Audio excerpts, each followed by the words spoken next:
Front matter title page letters just for you. A Dompas Upgrade Volume 3. The Longview Pride D. Mpofu copyright page copyright 2026 by Pride D. Mpofu, all rights reserved. No part of this book may be reproduced or transmitted in any form or by any means, electronic or mechanical, including photocopying, recording, or by any information storage and retrieval system, without permission in writing from the publisher. Some names and identifying details have been changed to protect the privacy of individuals. The stories are true. First edition, 2026, printed in South Africa. Dedication for Maya and Brittany. You were the question I never knew I was asking. You are the answer I will spend my life earning. For the ones who taught me how to see, my mother who smiled through fire, my father who waited by the water, my brothers who shared the mattress and the weight. Lynette who bought the second jar without being asked, Samantha who taught you to swim, Melvin who named my wall, Goodman who taught me that the boxes are not ours, and for every seeker who has ever knelt in a strange place looking for home. This is yours, I was just the pen. Epigraph: the tree I planted yesterday will never shade me, but someone will sit under it, that was always the point. From my father's fishing journal, a note on this volume. Stage 1 was the inner world, the observer, the dashboard, the story you tell yourself. You learn to build the house. Stage 2 was the outer world, mirrors and windows, the weight you carry, the people who stay. You learn to walk through the door. This stage is about what comes after. After you have built the house and walked through the door, after you have navigated the rooms and held the people, after you have done everything the world told you to do and still felt that something was missing, this stage is about the long view, not the view from the top of the mountain. The view from the place where you stop climbing and start seeing. It is about legacy, not the legacy of money or titles, the legacy of the mind, the stories you revise, the ancestors you heal. The tree you plant that you will never sit under.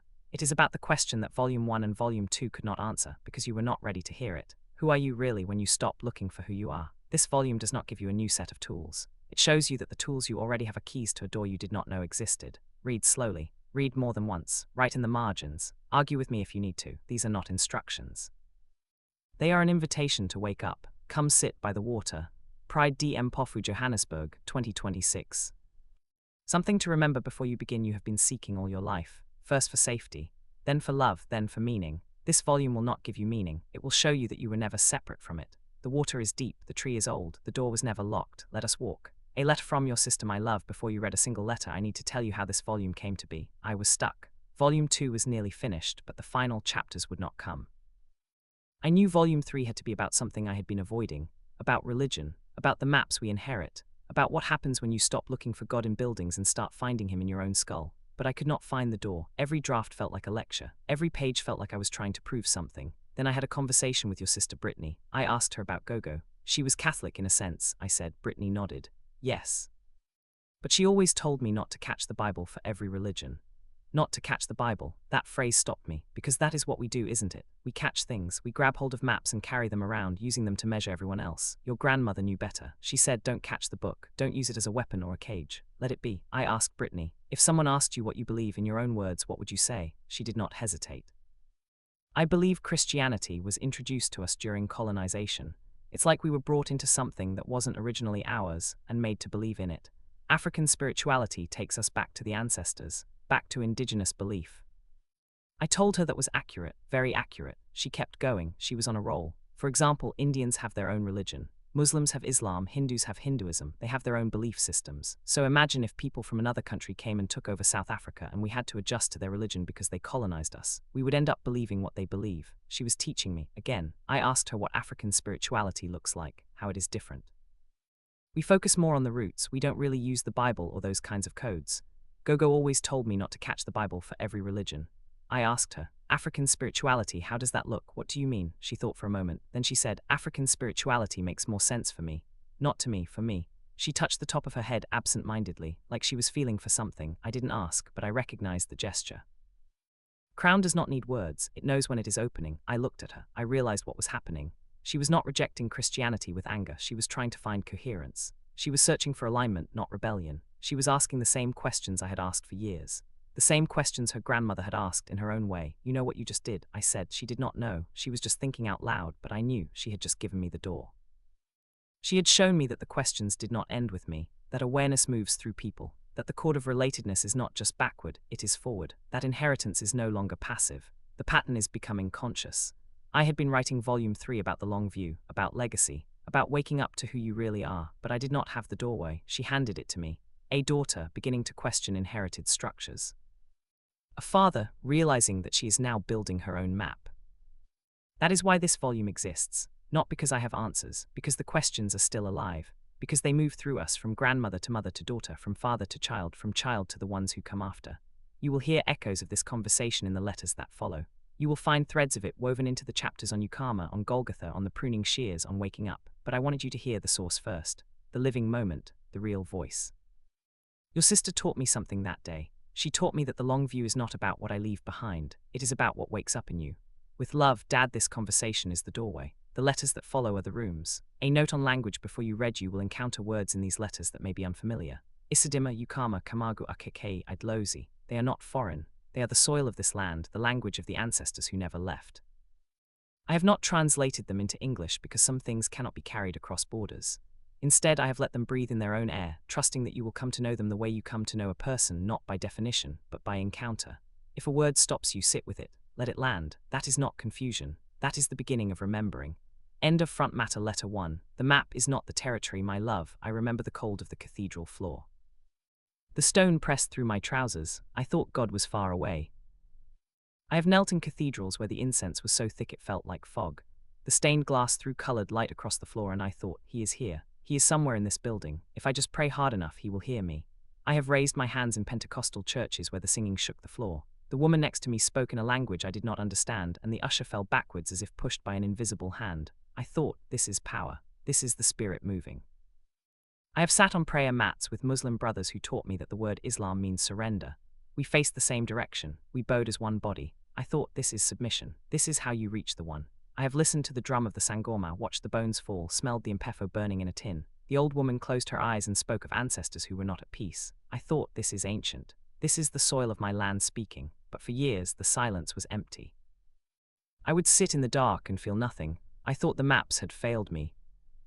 I thought I had failed the maps. I read the Bible and the Quran. I studied the monks and the mystics. I looked for God everywhere, in stone temples, in holy books, in the words of prophets and priests. And everywhere I looked, I found beautiful maps, but I could not find the ground. Then I found Him sitting in the only place I never thought to look. Inside my own skull, not as a voice, not as a vision, as the very awareness that was doing the looking.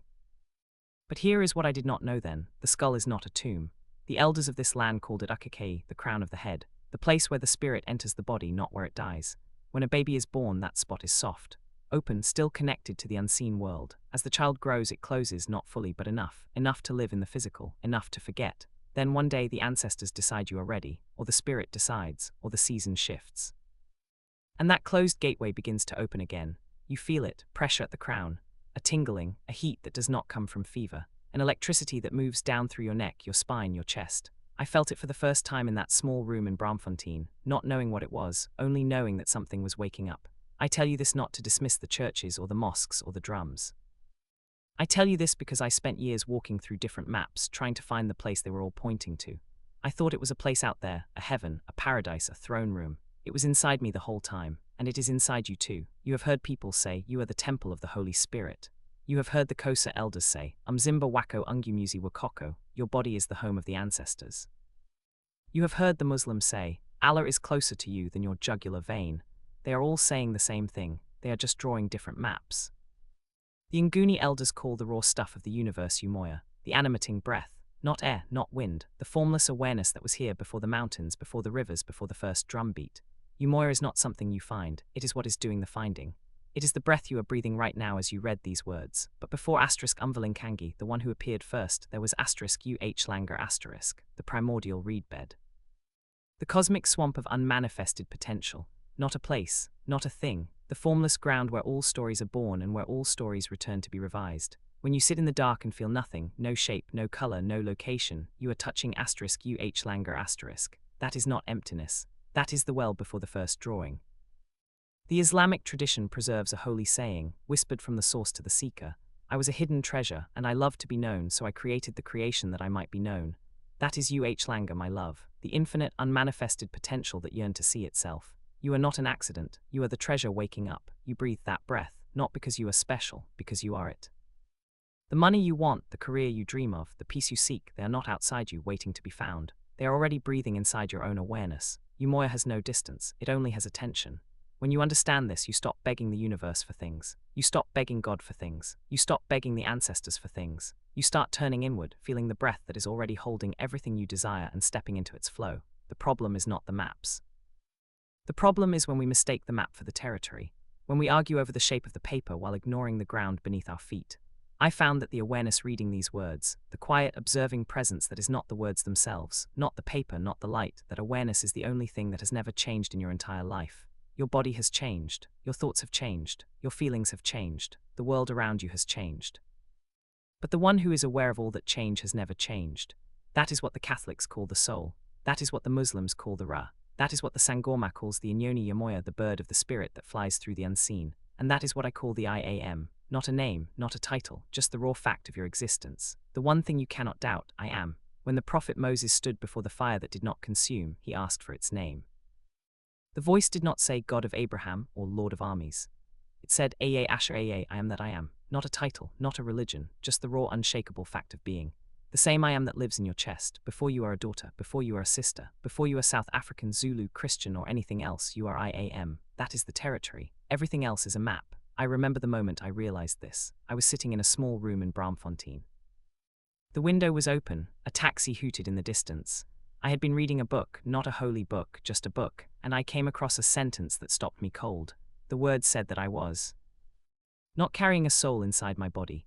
I was the soul. The body was the coat I was wearing. The soul had never been lost. It had just been pretending to be the coat. I read it again. Then I put the book down and sat very still. For the first time in my life, I stopped trying to find God. I stopped trying to feel his presence. I stopped trying to hear his voice. I just sat there, aware of the room, aware of the sound of the taxi, aware of my own breathing. And in that sitting, I felt it, pressure at the top of my head, a warmth, a subtle electricity that I could not explain. I did not know the word ukakei then. I only knew that something was opening, something that had been closed since I was a baby. I thought about that evening with Brittany when she touched her head absent-mindedly. She didn't know the word ukakei, but the crown knew. That was the moment the maps fell away, not because I found the right one. Because I realized I had been standing on the ground the whole time. Different maps, same territory. I remember sitting in Sunday school hearing about David and Goliath. The teacher said David had faith in God, but I think David had something else. He refused to wear the king's armor. He refused to see the giant as bigger than his own awareness. He looked at Goliath, the roaring, armored, impossible enemy, and said, "You come to me with a sword and a spear, but I come to you in the name of the I Am." That is not faith in a distant king. That is Isidima. The map said giant wins. The territory said, I am. You will meet people who will tell you that their map is the only true map. They will point to the cathedral or the mosque or the drum and say, this is the way. Honor their devotion, but do not mistake their map for the ground. The ground is not in a building. The ground is not in a book. The ground is not in a ritual. The ground is in the quiet awareness that is reading these words right now. That awareness has been with you since before you could speak. It will be with you long after your body returns to the soil. That is the long view, my love, not what you believe, not what you practice, not what you achieve, just what you are. And what you are cannot be threatened, cannot be diminished, cannot be lost. The maps will come and go, the churches will close, the drums will fall silent, but you, the I Am, will remain. With love, Dad. Letter 2, the altar inside my love. I used to think that prayer was about reaching something outside myself. I would close my eyes, bow my head, and send my words up to the ceiling, up through the roof, up into the clouds where I imagined a throne waited. I thought God was up there, far away, listening, and because he was far away I had to be loud, I had to be desperate. I had to use the right words, the right posture, the right intensity. If I was not loud enough, he might not hear me. If I was not good enough, he might ignore me. That is the trap of the external map. It makes you small and your God distant. Everything changed when I stopped praying to someone and started praying from someone. In the Nguni traditions, Xhosa and Zulu, when an elder speaks to the ancestors, they do not beg. They pour a small amount of water or beer onto the ground, a ritual called **Ukupala** or Ukafala, and they speak words of alignment. They say, we are here, we are listening, we are walking the path you prepared. On the inland plateaus, the Sutu and Swana call the same act Gofala**. The language shifts with the land, but the technology is identical. You pour water, you speak alignment, you open the channel. Whether you are in the Eastern Cape or the Free State, ancestors hear the same pouring. They are not asking for a favor, they are not begging for scraps. They are aligning themselves with a state of being that already exists within them. The ancestor is not a ghost floating in the graveyard. The ancestor is a pattern, a way of being that lives in the blood and the bone and the deep layers of the mind. When you align yourself with that pattern, you are not getting something new. You are remembering what you already are. I thought about the Samaritan woman at the well. She came to draw water, a simple daily act. Jesus asked her for a drink. She was surprised because Jews and Samaritans did not share cups. He said, "If you knew who it is that asks you, you would have asked him and he would have given you living water." She was still thinking of the well, the bucket, the physical water. He was offering alignment, the water that becomes a spring inside you, bubbling up to eternal life. That is Mpala, not begging for a drink. Recognizing that the living water is already in your own chest. She did not convert on the spot. She asked questions. She went back to her village and told everyone, "Come see a man who told me everything I ever did. That is the friend who never leaves, the I am that sees you completely and does not flinch." I tried it one morning. I poured a glass of water onto the soil outside my window. I said, "I am not asking, I am telling, I am strong, I am provided for." The neighbors probably thought I was acting funny, but something in my chest settled. That is what prayer became for me, not begging an external king to change his mind, not pleading for crumbs from a distant throne, but sitting quietly, turning inward and aligning my awareness with the truth that was already there. The truth that I am not a poor man asking for money. I am the awareness in which money, poverty, and everything else appears. The truth that I am not a frightened man asking for safety. I am the awareness in which fear, safety, and everything else appears. The truth that I am not a confused man asking for answers. I am the awareness in which confusion, clarity, and everything else appears. When you pray from that place, you do not ask, you declare, you do not beg, you command. Not because you are arrogant, because you finally understand who is doing the speaking, but the Nguni elders taught me something crucial. Words spoken only from the throat are empty air. The throat is just noise. The power arrives when the word drops into Inlisio, the sovereign heart, the place where an idea shifts from something you want to something you deeply feel to be true. I remember the first morning I tried to pray from the heart. I had been saying I am calm for weeks, but my chest was still tight. Then I stopped rushing the words. I let them fall from my throat down into my ribs. I felt the calm spread not because I forced it, but because I stopped pretending and started feeling. That was Inlisio, that was the altar. Brittany didn't kneel, she didn't light a candle, she just spoke what she felt. That was prayer from the heart, not to a distant sky. In the old churches they taught me to say, "Lord, please give me strength." But that prayer comes from the place of weakness. It affirms the weakness while asking for the strength. The weakness is the dominant feeling, and the subconscious mind, which does not understand words, only understands feeling. It gives you more weakness. When I learned to pray differently, I stopped asking. I started thanking. "Thank you, Father, that I am strong," not because I felt strong.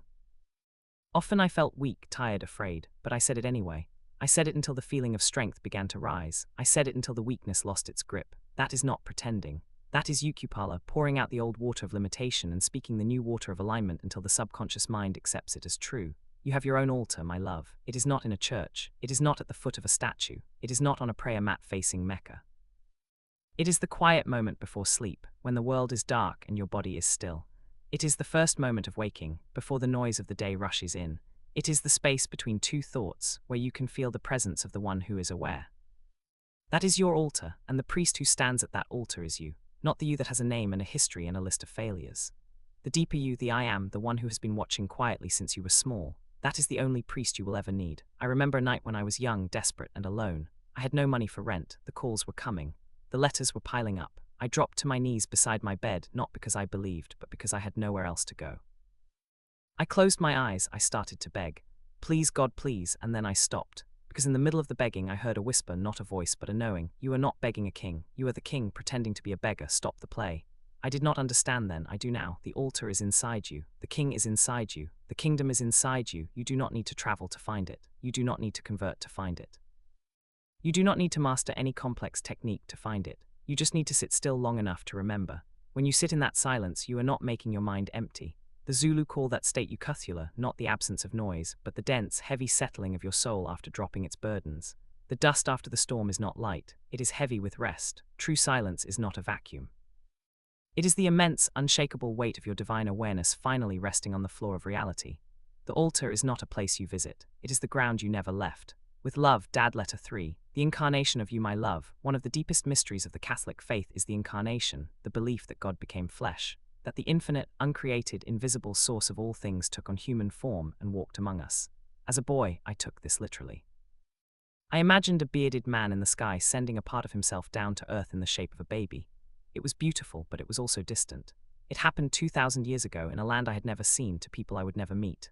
I did not realize that the incarnation was not a one-time event. It is happening right now. It is happening in you. The Xhosa and Zulu elders speak of Isidima, a word often translated as dignity or self-worth, but it is so much more. In its oldest sense, *Isidima is the unalterable structural blueprint assigned to your soul by Umvalinkangi, the one who appeared first. It is your spiritual mass. It cannot be increased or decreased. It can only be hidden or remembered. You do not build it, you uncover it. Isidima is the weight of your presence, the shadow you cast before you enter a room, the invisible mass that makes people listen when you speak or ignore you when you pass. When you bury your Isidima, you become a ghost in your own life. You apologize for taking up space. You shrink to fit the room. You beg for permission to exist. When you reclaim your Isidima, you do not become arrogant. You become solid. You become the kind of person who does not need to shout because your presence speaks. You become the kind of person who does not need to prove anything because your self-worth is not up for debate. That, my love, is the incarnation, not a baby born in a stable, but the moment you realize that the infinite awareness that animates the stars also animates you, and you begin to live from that realization. We will speak later of Isithunzi, the shadow your Isidima casts, and Seriti, the force that moves the world. But first you must know the seed. Your Isidima is the seed, everything else grows from it. A potter does not scream at the clay, she does not punch it. She applies patient, continuous pressure until the clay conforms to the shape she holds in her mind. Your imagination is the clay, your desire is the shape, but the pressure must be patient. I did not learn this in a church, I learned it in a warehouse. I was 22, new, desperate to prove myself. I worked longer hours than anyone, I said yes to everything. I thought that if I just did enough, achieved enough, impressed enough people, then I would finally feel solid. But the more I achieved, the emptier I felt, because I was not building Isidima. I was building a resume. A resume is external. It can be taken away. It can be compared. It can be defeated. Isidima is internal. It does not depend on the shifting opinions of managers or the economy or the stock market. It depends only on your awareness of who you really are. One night, after another 16-hour shift, I sat on the edge of my bed and I felt nothing. Not sad, not tired, just empty. Like I had been running for years and had not moved an inch. I said quietly, I am, not I am tired, not I am worthless, not I am a failure, just I am, and in that silence I felt something shift, a small heat in my chest, a quiet knowing, not that I was successful, not that I was important, just that I was, and that being was enough. That was the first time I touched my Isidima. But the next morning the emptiness returned. I had to sit on that edge again and again. Isidima is not a switch, it is a muscle. Some days I could feel it, some days I could not. The work was not in the days I felt strong. The work was in the days I sat down anyway. You do not need to become someone else to be valuable. You need to stop pretending you are not valuable already. The incarnation is not about a man who lived 2,000 years ago. It is about you. The formless infinite awareness that has no name and no shape took on your name and your shape. It became Maya. It became these hands, these eyes, this voice, this heart. That is not metaphor. That is the most literal truth I know. When you feel small, you are not seeing the truth. You are looking at a map that says you are nothing. When you feel powerful, you are not being arrogant. You are remembering that the same awareness that creates galaxies is looking out through your eyes. Do not give your power away to priests or gurus or anyone who tells you that you need a middleman. The altar is inside you. The priest is inside you. The incarnation is happening right now, in this moment, as you read these words. With love, Dad, letter 4, the decree, my love. There is a church in Bramfontein where the pastor shouts. He does not whisper. He does not politely suggest. He shouts. Claim it, he yells. Decree it, say I have it before you see it. The congregation roars, hands rise, tears stream. People shout back, I have it, I have it, I have it. They are not pretending. They are not lying. They are doing something ancient. They are moving from the state of wanting to the state of having. The pastor calls it faith in a distant God. I call it the law, the simple, mechanical truth that your inner state becomes your outer world. But the mechanism is the same. When you speak a thing as true before it appears in your physical world, you are not fooling yourself. You are impressing a new pattern onto the subconscious mind. And the subconscious mind, which does not argue, does not doubt, does not question, accepts what you give it and begins to reorganize the world around that new truth. I learned this first in the Pentecostal churches where I worshipped in my 20s. They taught me to decree a thing. They taught me to speak to the mountain and tell it to move. They taught me to thank God for the answer before the answer arrived. But they also taught me that I was a worm, that I was unworthy. That I was saved by grace despite my filth. That contradiction, decreeing like a king while feeling like a beggar, is why so many prayers go unanswered. You cannot serve two masters. You cannot speak abundance while feeling lack. You cannot claim health while fearing sickness. The decree only works when it comes from the place of Isidima, from the unshakable knowledge that you are not a beggar asking for scraps. You are a child of the infinite, claiming your inheritance. In our African traditions, there is a similar practice. Modern language turned *yukakonza into a posture of a servant waiting for commands. But the elders knew the true engine is Ukubika, reporting to the bloodline as a sovereign heir who has already taken possession of the field. You do not say, please give me a job. You say, I walk the path of provision. My hands are open, my work honors the bloodline. You are not asking, you are *declaring who you are, and in the declaring you become. Brittany didn't ask permission, she reported her truth. That is Eucubica, the decree without begging. The Sangorma does not beg the bones to tell the future. She throws the bones and reads what is already there. The future is not hidden. It is the natural extension of the patterns already present in the mind. Change the pattern and the future changes. That is what a decree does, it changes the pattern. You learned in Letter 2 that prayer is alignment, not begging. Now let me show you the engine behind that alignment. In the Pentecostal church visit that patients took me once, they talked the story of Daniel. The king made a law, no one could pray to any god except the king for 30 days.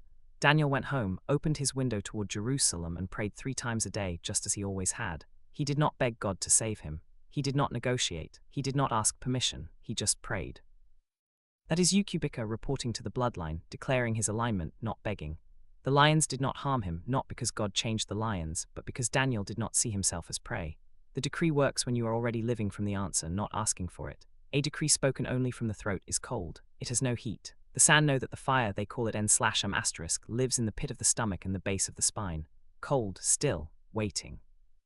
When you drop your word into * in Lizio *, you are not just speaking. You are boiling the fire. The intense, rhythmic attention you give to your desire, looping it, feeling it, refusing to let it go, heats the *n/*. Once it boils, it rushes up the spine to the brain, fracturing the illusion of physical limitation and cracking open the crown. That is how the decree becomes the door. I stood in front of the mirror one morning before the warehouse shift, before the sun was up. I looked at my own tired eyes. I had not slept. The rent was late. The phone was quiet. And I said out loud to the man in the glass, I am the one they will call. Not because I am lucky, because I have already rehearsed the call. The words felt like a lie. My throat was dry, but I said them again, and again. I dropped them into my chest. I felt the heat begin to rise, not immediately, slowly, like a pot coming to boil, and on the 7th morning something shifted. The phone rang that afternoon. That is the power of a decree spoken from the sovereign heart, powered by the fire in your belly. When you say, I am calm in the morning, do not rush the words. Let them fall from your throat down into your chest. Let them sink lower into your stomach. Feel the warmth, let it build. That is in Lizio meeting an That is the feeling that impresses the subconscious. Without it, you are just making noise. I want you to try something. Every morning, before you check your phone, before you speak to anyone, before you let the world rush in, sit up in bed, close your eyes, take 3 breaths, then say out loud or quietly 1 sentence. Not a plea, not a request, a statement about who you are. Not a template from a book, your words. I am the one who belongs at that table. I am the one who walks through doors that were closed to me yesterday. I am not a ghost in my own life. Do not worry if it feels false. The feeling will come. The statement is the seed. The feeling is the water. The fire is the heat that makes it grow. You must plant the seed before you can water it. You must heat the water before it boils. Say it every morning for a week. Do not evaluate. Do not judge, just say it. Let it drop. Let it heat. By the 7th day you will notice something. The resistance will be less. The statement will feel less foreign, and you will begin to catch yourself acting as if it were true because at some level it has become true. That is the power of the decree, not magic, not superstition. Just the slow, patient work of reprogramming the subconscious with fire. The pastor shouted at the ceiling. I learned to whisper to my own chest. The whisper worked. And the fire in my belly made it true. With love, Dad, Letter 5. The surrender my love after COVID when the lockdowns lifted and the world was still unsteady. I spent 7 months in Cape Town. I lived with a Muslim family. They were kind. They were disciplined. They prayed 5 times a day facing Mecca, their foreheads touching the ground in complete surrender. The word Islam means surrender. Not surrender to a tyrant. Surrender to the one, the irreducible source of all existence. I learned to pray with them, not as a convert. As a student, I learned to stand in silence, to bow, to kneel, to press my forehead to the cool floor and say, Allahu Akbar, God is greater. Greater than my fears, greater than my plans, greater than my understanding. At first I did not understand. I thought surrender was weakness. I thought it meant giving up, giving in, letting life push you around. But the more I prayed, the more I realized, surrender is not passivity. It is the most active thing you can do. Because you are not surrendering to an external king. You are surrendering your anxious, planning, controlling ego to the deeper wisdom of the I Am. You are saying, I do not know how this will happen, but I trust that it will. That is the rest that comes after the work is done. In our Kosa tradition, they have a word for this moment of surrender, kamagu. It is spoken at the end of a ritual. It means, it is finished. The channel is open, the alignment is complete. Kamagu is not a request. It is not a hopeful wish. It is an absolute stamp of spiritual finality. The elder does not say, I hope the ancestors are pleased. She says, Kamagu, and the matter is settled. When you speak Kamagu, you are not asking for permission. You are declaring that the work of inner alignment is done. You are stepping out of the anxiety of wanting and into the peace of having. The hardest part of surrender is that it feels like giving up, but giving up the fight is the only way to win the war. You cannot force the river to flow faster. You can only stop trying to paddle upstream. Jesus knelt in a garden called Gethsemane. He knew what was coming. He said, "Father, if you are willing, take this cup from me." That is the human part, the part that does not want to suffer. But then he said, "Not my will, but yours be done." That is Camargue, not the absence of fear, the surrender after the fear. He stopped fighting the how, he let go. And then he walked into the betrayal, the trial, the nails, not as a victim, but as a sovereign who had already said, "It is finished." The Sufi mystics of Islam call the deepest surrender fana, the total annihilation of the ego illusion, not death, dissolution. The false self, the one that clutches at identity, nationality, and pride, simply vanishes. What remains is Barca, abiding in the divine. You have tasted this, my love, every time you pressed your forehead to the floor in Cape Town and forgot who you were. That was fana, that was Camargue. Hardest part of surrender is that it feels like giving up. But giving up the fight is the only way to win the war. You cannot force the river to flow faster. You can only stop trying to paddle upstream. I learned this lesson the hard way, as I learn most things. I had been trying to manifest R15000 for rent. I visualized the receipt. I felt the relief of the paid account. I decreed every morning. I revised every night. I did everything right. Nothing happened. I was frustrated, angry. I thought the law was broken. I thought I was broken. Then one night, lying in the dark, I heard a voice, not with my ears but in my chest. It said, "You have not surrendered. You are still trying to control the how." I realized I had been doing the techniques, but I had not let go. I had been saying I trust while secretly planning, worrying, scheming. I had been asking for a miracle while keeping a backup plan in my pocket. That is not surrender. That is a hostage negotiation. So I stopped. I sat in the dark. I breathed, and I said quietly, "Camargue, it is finished. I do not know how, I do not know when, but it is done." And I let go, not in a dramatic way, just a quiet release. Like unclenching a fist I did not know I had been holding. 3 days later, a stranger sent R300, not the full amount, but the door had opened. And within a month, the full amount had arrived from a direction I had not planned. But I must be honest with you, my love. There have been doors that stayed closed, surrenders that led to silence. I have said Camargue and watched nothing change for months. I cannot explain those. I only know that the silence was different from the panic. The silence was still. The silence was thula, dense, heavy, settled. Surrender is not a one-time act. It is a daily death. Every morning, the old self tries to climb back into the driver's seat. Every morning, you must press your forehead to the floor again. You will have moments when you have done the work, the visualization, the decree, the revision, and nothing seems to change. In those moments, you will be tempted to try harder, to visualize more intensely, to affirm more loudly. Do not. That is like grabbing a seed and squeezing it, trying to force it to grow. The seed needs soil, water, sun, and time. Your job is to plant. Your job is to water. Your job is to trust that the growth is happening, even when you cannot see it. That trust is Camargue. That trust is surrender. It is not passive. It is the most active thing you will ever do because it requires you to stop fighting, stop scheming, stop trying to be God and simply be. And in that being, you will find that you were never separate from the answer. You were the answer hiding from yourself. With love, Dad, letter 6. The friend of Esinanias, my love. There is a phrase in the old scriptures that used to confuse me. Friend of sinners. It was said as an insult to the man they called the rabbi. He ate with tax collectors, spoke to prostitutes, touched the sick, and forgave the ones who had been cast out. The religious leaders were offended. They thought holiness meant separation, staying clean, staying pure, staying away from the messy, broken, shameful ones. But the rabbi understood something they did not. He knew that the only way to heal someone is to see them as already whole. He knew that the only way to change someone is to change your inner image of them. I learned this lesson in the streets of Tembisa, not in a church. I was trying to negotiate a business deal. The man across the table was hostile. He had the power to say no, and he enjoyed it. He was loud, condescending, certain of his authority. His name was Mr. Nkosi. He wore a suit that cost more than my car. His office had a view of the highway, and he made sure I noticed it. He said, "You don't have the experience. You don't have the track record. Why should I trust you?" My first instinct was to fight, to argue, to list my achievements, to prove him wrong. I felt the heat rise to my face. My jaw clenched. The guardian wanted to roar, but I had been practicing something. I paused, I breathed. And in that pause I remembered the law. I did not argue, I did not defend. I changed my inner concept of him. That night I sat in the dark. I closed my eyes. I brought Mr. Nkosi into my imagination, not as the enemy, as a mirror. I asked myself, what part of me is he reflecting? What fear, what insecurity, what old assumption is he showing me? The answer came quietly.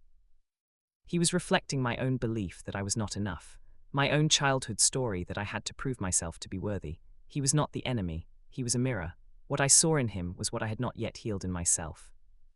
So I revised him. I did not change his argument. I changed my image of him. I imagined him calm, reasonable, cooperative. I imagined him saying, "I see what you can do, let's work together." I did not beg, I did not plead. I just held that image, looped it, felt the relief of it. 3 days later he called. His voice was different. The edge was gone. He said, "I've been thinking about our conversation. I think we can make something work." He offered terms I had not even asked for. I did not tell him about the revision. I just said thank you. That is the law. He was not the enemy. He was a mirror. When I changed the image inside, the image outside had no choice but to follow. In the Zulu and Xhosa traditions, they speak of Isithunzi. It is often translated as shadow or authority, but it is more than that. Isithunzi is the invisible weight of a person's presence. It is the reason why some people walk into a room and the room goes quiet, while others walk in and are ignored. Esoterically, *Isithunzi is the exact electromagnetic or spiritual radiation cast by your *Isidima into the physical world. It is your psychic shield and authority. When a person is compromised by guilt or Isinyama inner darkness, their *Isithunzi shrinks, leaving them vulnerable to external influences.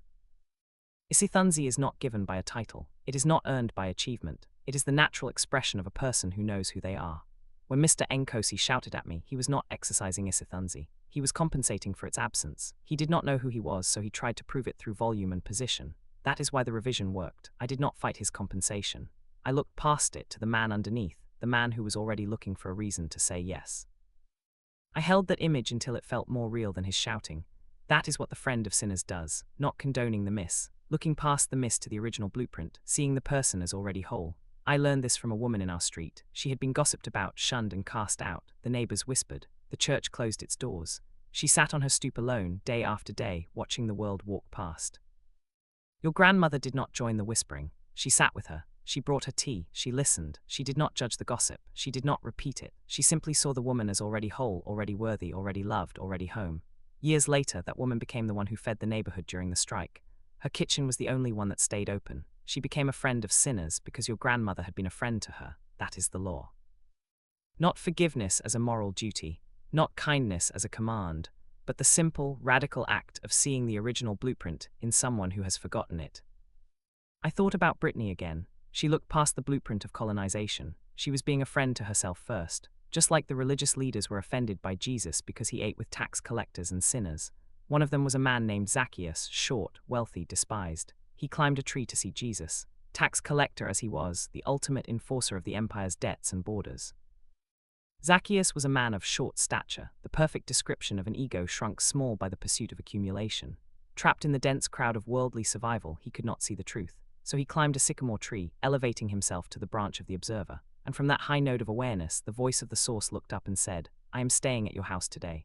The moment pure presence enters the home of the accumulator, the consumer persona shatters. He immediately gave away his hoarded wealth and broke the borders of his greed, realizing that the one who contains the infinite has nothing left to chase. That is the law, not condemnation. Seeing the original blueprint, Jesus did not fix him. He saw him as already whole, and Zacchaeus remembered who he was. There was a young man at the warehouse. Simon. He was quiet, kept to himself, stared at nothing. I sat next to him one day, didn't ask questions, didn't offer advice. Didn't try to fix anything, just sat. The break room was noisy around us, but at our table it was quiet, comfortably quiet, the kind of quiet where you don't have to fill the space with words. After a while he said, "How do you know when you're enough?" I didn't have a good answer. I said something, probably the usual things people say when they don't know exactly what to say. Something about trying, about showing up, about not giving up. He nodded. We sat there until the break ended. I forgot about it. Life moved on. A year later, after I'd left the warehouse, I ran into him at a shop. He was different, lighter, standing taller. He saw me before I saw him. "I never thanked you," he said. "I was in a bad place, really bad, and you just sat with me, didn't try to fix anything, didn't lecture, just sat." I barely remembered the moment. It had been nothing to me, just a few minutes in a break room, just being there, just existing next to someone who needed company. But to him, it was everything. That is the friend of sinners. Not fixing, just being there, just seeing the person underneath the silence. But I must tell you, my love, there have been people I revised who did not change. I held the image for months. I looped the scene every night. The phone did not ring. The relationship did not heal. I learned that revision is not magic. It is an offering. Sometimes the other person is not ready to receive it. Their freedom is not my responsibility. The law did not fail. My role was to offer the healed image. What they do with it is between them and their own consciousness. There is a woman I loved, your mother. I have tried to revise her. The image does not hold. I am not ready to be her friend of sinners. Maybe one day, but not yet. I carry that wound. Pruning shears have not reached that branch. I tell you this not as a confession, but as an honesty. I know one thing for certain. You can see it. I know that you can feel it too. The love. I have noticed you many a times just lost in it, like you are trying to figure it all out. Good thing that it's contagious. So I let you sit in that awareness vibrating to our frequency. She knows me more than I know myself. I know her way more that she knows because she never acts or operates with me. She just is. Whenever me and your mother are together, it's like magic, like I don't have to try. The long view includes the wounds you cannot yet revise. You will meet people who seem cruel, blocked, determined to say no. They may shout at you, they may humiliate you, they may turn others against you. In those moments, your first instinct will be to fight, to defend, to prove. Do not. That is the old way. That is the way of the victim who believes that the enemy is out there. The sovereign knows the enemy is not out there. The enemy is an image in your own mind. Change the image and the enemy vanishes, not because you are naive. Because you understand the law, because you know that no one has the power to hold a state of consciousness against you unless you give them permission to be the authority. This is the hardest teaching, my love. It is easier to fight. It is easier to blame. It is easier to point at the Mr. Encosis of the world and say, he is the problem. But the law says you are the problem, and you are the solution, not because you are at fault, because you are the only one who can change. When you look at someone who has hurt you, and you revise them, when you see them not as the wound but as the healed, you are not doing it for them.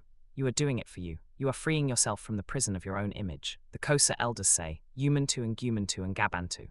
A person is a person through other people, but they do not mean that you are dependent on others for your identity. They mean that the other is a mirror. What you see in them is what you have not yet healed in yourself. Heal yourself and the mirror changes. The friend of sinners does not pretend the wound did not happen. She does not deny the betrayal. She looks past the behavior, sees the original blueprint, and holds that image until the person has no choice but to conform to it, not because she is controlling, because she is loving, and love sees only the truth. With Love, Dad Letter 7, The Pearl of Great Price, My Love, there is a story about a merchant who was searching for fine pearls. He searched the markets, the shores, the deep waters. He spent his life looking. One day he found a pearl so great, so luminous, so perfectly formed that he knew it was the one. He sold everything he owned, his house, his business, his security, to buy that single pearl. The pearl was not a thing, it was a state of consciousness. The moment you find it, you realize that everything you held onto before was just a placeholder. I found my pearl in a small room in Olifantsfontein, sitting on the edge of a bed, with nothing in my bank account and no plan for tomorrow. I had spent years looking for answers in churches, in books, in the words of teachers and prophets. I had spent years believing that I needed a middleman, a priest, a pastor, a sangoma to access the divine.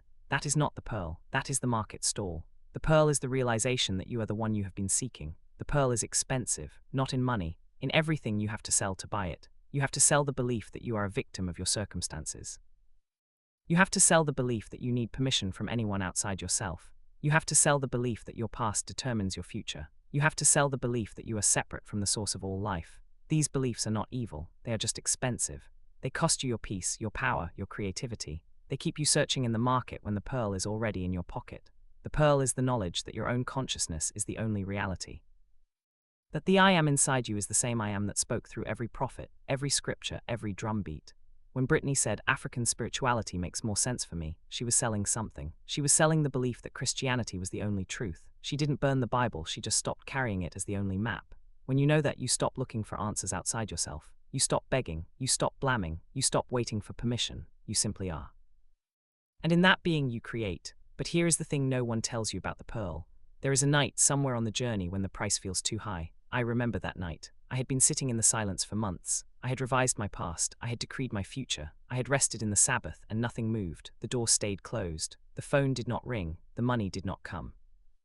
I sat in the dark, and the voice came, not the voice of the I am, but the old voice, the one I thought I had buried. You are a fool, this is not real. You have wasted years of your life. You are not the pearl. You are the merchant who spent everything on a rock. I wanted to get up. I wanted to go back to the old life, the safe life, the predictable life, the life where I did not have to believe in anything. I wanted to put the pearl back on the shelf, but I did not move. I sat in the dark. I did not fight the voice. I let it speak. I let it scream. And when it was done, I said quietly, I am still here. That was the pearl, not the victory, not the manifestation, not the door opening, the refusal to leave the table. The Shona word *kasvapira means unconditional devotion. It is the act of burning the bridges behind you. When a warrior goes to battle, he does not leave a path open for retreat. That path would split his mind. Half of him would stay behind, watching the exit, never fully committing to the fight. Buying the pearl of great price requires kasvapira. You must commit so thoroughly to the feeling of your wish fulfilled that you completely kill off the old identity. You do not try out a new mindset for a weekend. You surrender your entire life to it. You burn the bridge to the person who was poor, sick, lonely, or afraid. That person is dead. You are the new one, and there is no road back. This is the hardest teaching. It is also the most freeing. Half-hearted manifestation never works because the mind is divided. Kasvapira is the blade that cuts the division. The Zulu word isithanzi means the shadow you cast before you enter a room. Not the shadow of your body, the shadow of your presence, your authority, your weight. When you have bought the pearl, when you know beyond any doubt that you are the awareness in which all things appear, your isithunzi expands naturally. It does not need to be manufactured. It radiates from the asterisk isidima you have remembered. Corporate gatekeepers do not respond to your resume. They respond to your isithunzi. If your internal concept is small, your shadow is thin and the world will ignore you. If you assume your sovereignty in secret, if you sit in the dark and claim the full weight of your I am, then isithunzi will compel their obedience. You will not need to ask for permission. You will be the permission. I remember a meeting in Santon. Marble floors. Glass tables. A man with a title that required 3 lines on his business card. He had the power to say yes or no. I had nothing but a folder and a quiet hope. He scanned my proposal. He frowned. He said, "This is not what we are looking for." The old me would have argued, would have begged, would have offered to redo the work for free. But I had bought the pearl. I sat quietly. I did not defend, I did not explain. I simply held my isithunzi, the unshakable knowledge that I was not asking for a favor. I was offering a gift. He could accept it or not. His refusal would not thin my shadow. He looked up at me. He looked down at the proposal. He said, "Let me keep this. I'll have my team review it." 2 weeks later, the contract arrived. Not because I convinced him, because I stopped needing his approval. That is the pearl, not the contract. The freedom from needing the contract. There is one belief I have not sold. The belief that I could have been different in that relationship, the one with your mother. That belief still costs me. The pearl is expensive. I am still paying. I tell you this because I do not want you to think that buying the pearl means you stop being human. It does not. It means you stop pretending you are only human. The wound remains. The difference is that you know the wound is not who you are. You will have your own night when the price feels too high. When the voice screams that you are a fool. When the old self claws at the door begging to be let back in. Do not open the door. Sit in the dark. Let the voice scream. And when it is done, say quietly, "I am still here." That is the pearl. That is the moment you buy it, not when you get the thing, when you refuse to leave the table. With love, Dad. Letter 8. The Pruning shears my love. There is a tool that gardeners use called pruning shears. It is not for tearing or ripping. It is for cutting away the dead branches so the living ones can grow. The gardener does not hate the dead branch. She simply knows that it is using energy that could go to new growth. She cuts it and the tree thanks her for it. You have dead branches in your memory, old wounds, old failures.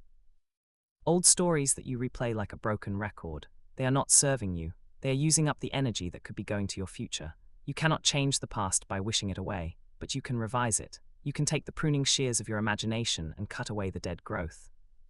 In the Xhosa and Zulu traditions, there is a ritual for this. They call it ukulungasa, the act of making right, of repairing, of setting straight. When there is a wrong in the family, a theft, a betrayal, a rift, the elders do not simply apologize. They perform a ceremony to revise the spiritual record. They pour water. They speak words. They call the names of the ancestors. They are not trying to change what happened. They are changing the meaning of what happened. They are cutting the dead branch so the family can grow again. You do not need a ceremony to do this. You need a quiet room and a willing imagination. The branch Brittany pruned was the one she didn't choose. She didn't burn the tree, she cut what was not hers to carry. At the end of each day before you sleep, take a few minutes to review the day, not to judge yourself, to revise. I remember the first night I tried revision. I had been shouted at by a client. His voice was sharp. His words were unfair. I replayed the scene in my mind. I changed his voice to calm. I changed his words to respect. I felt the relief of that imaginary conversation. I fell asleep smiling.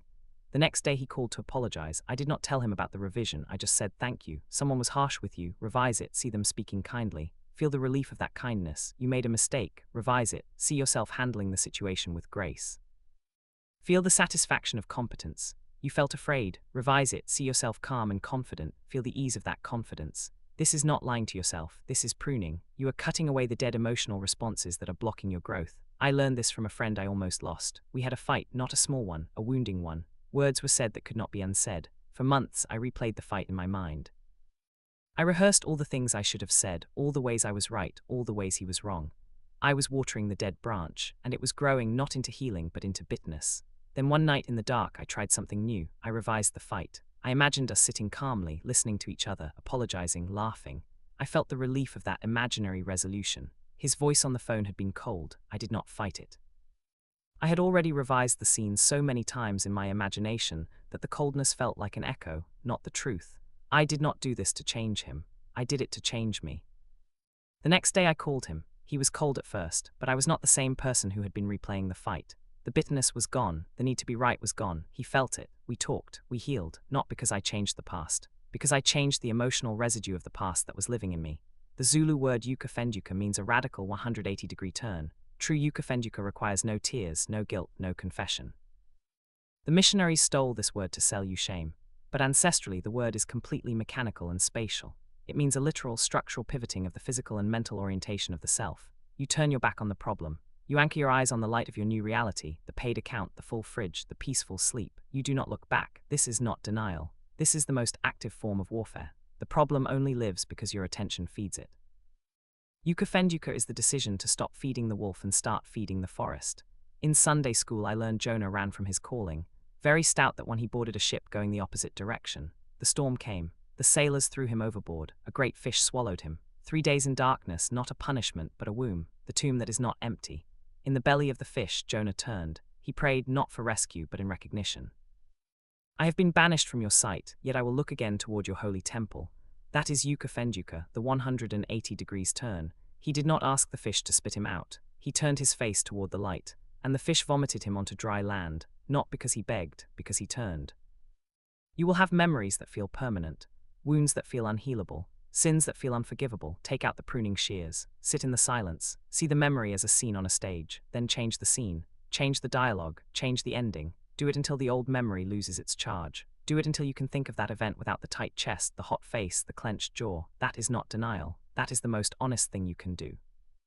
You are not pretending the event did not happen. You are refusing to let it dictate your future. But here is the harder truth. I do not promise that every wound can be erased. Some memories, no matter how many times you revise them, keep their sharp edge. I have a wound that will not revise. No matter how many times I imagine it healed, the memory keeps its edge. I used to think this meant I had failed. Now I know some wounds are not for healing, they are for carrying.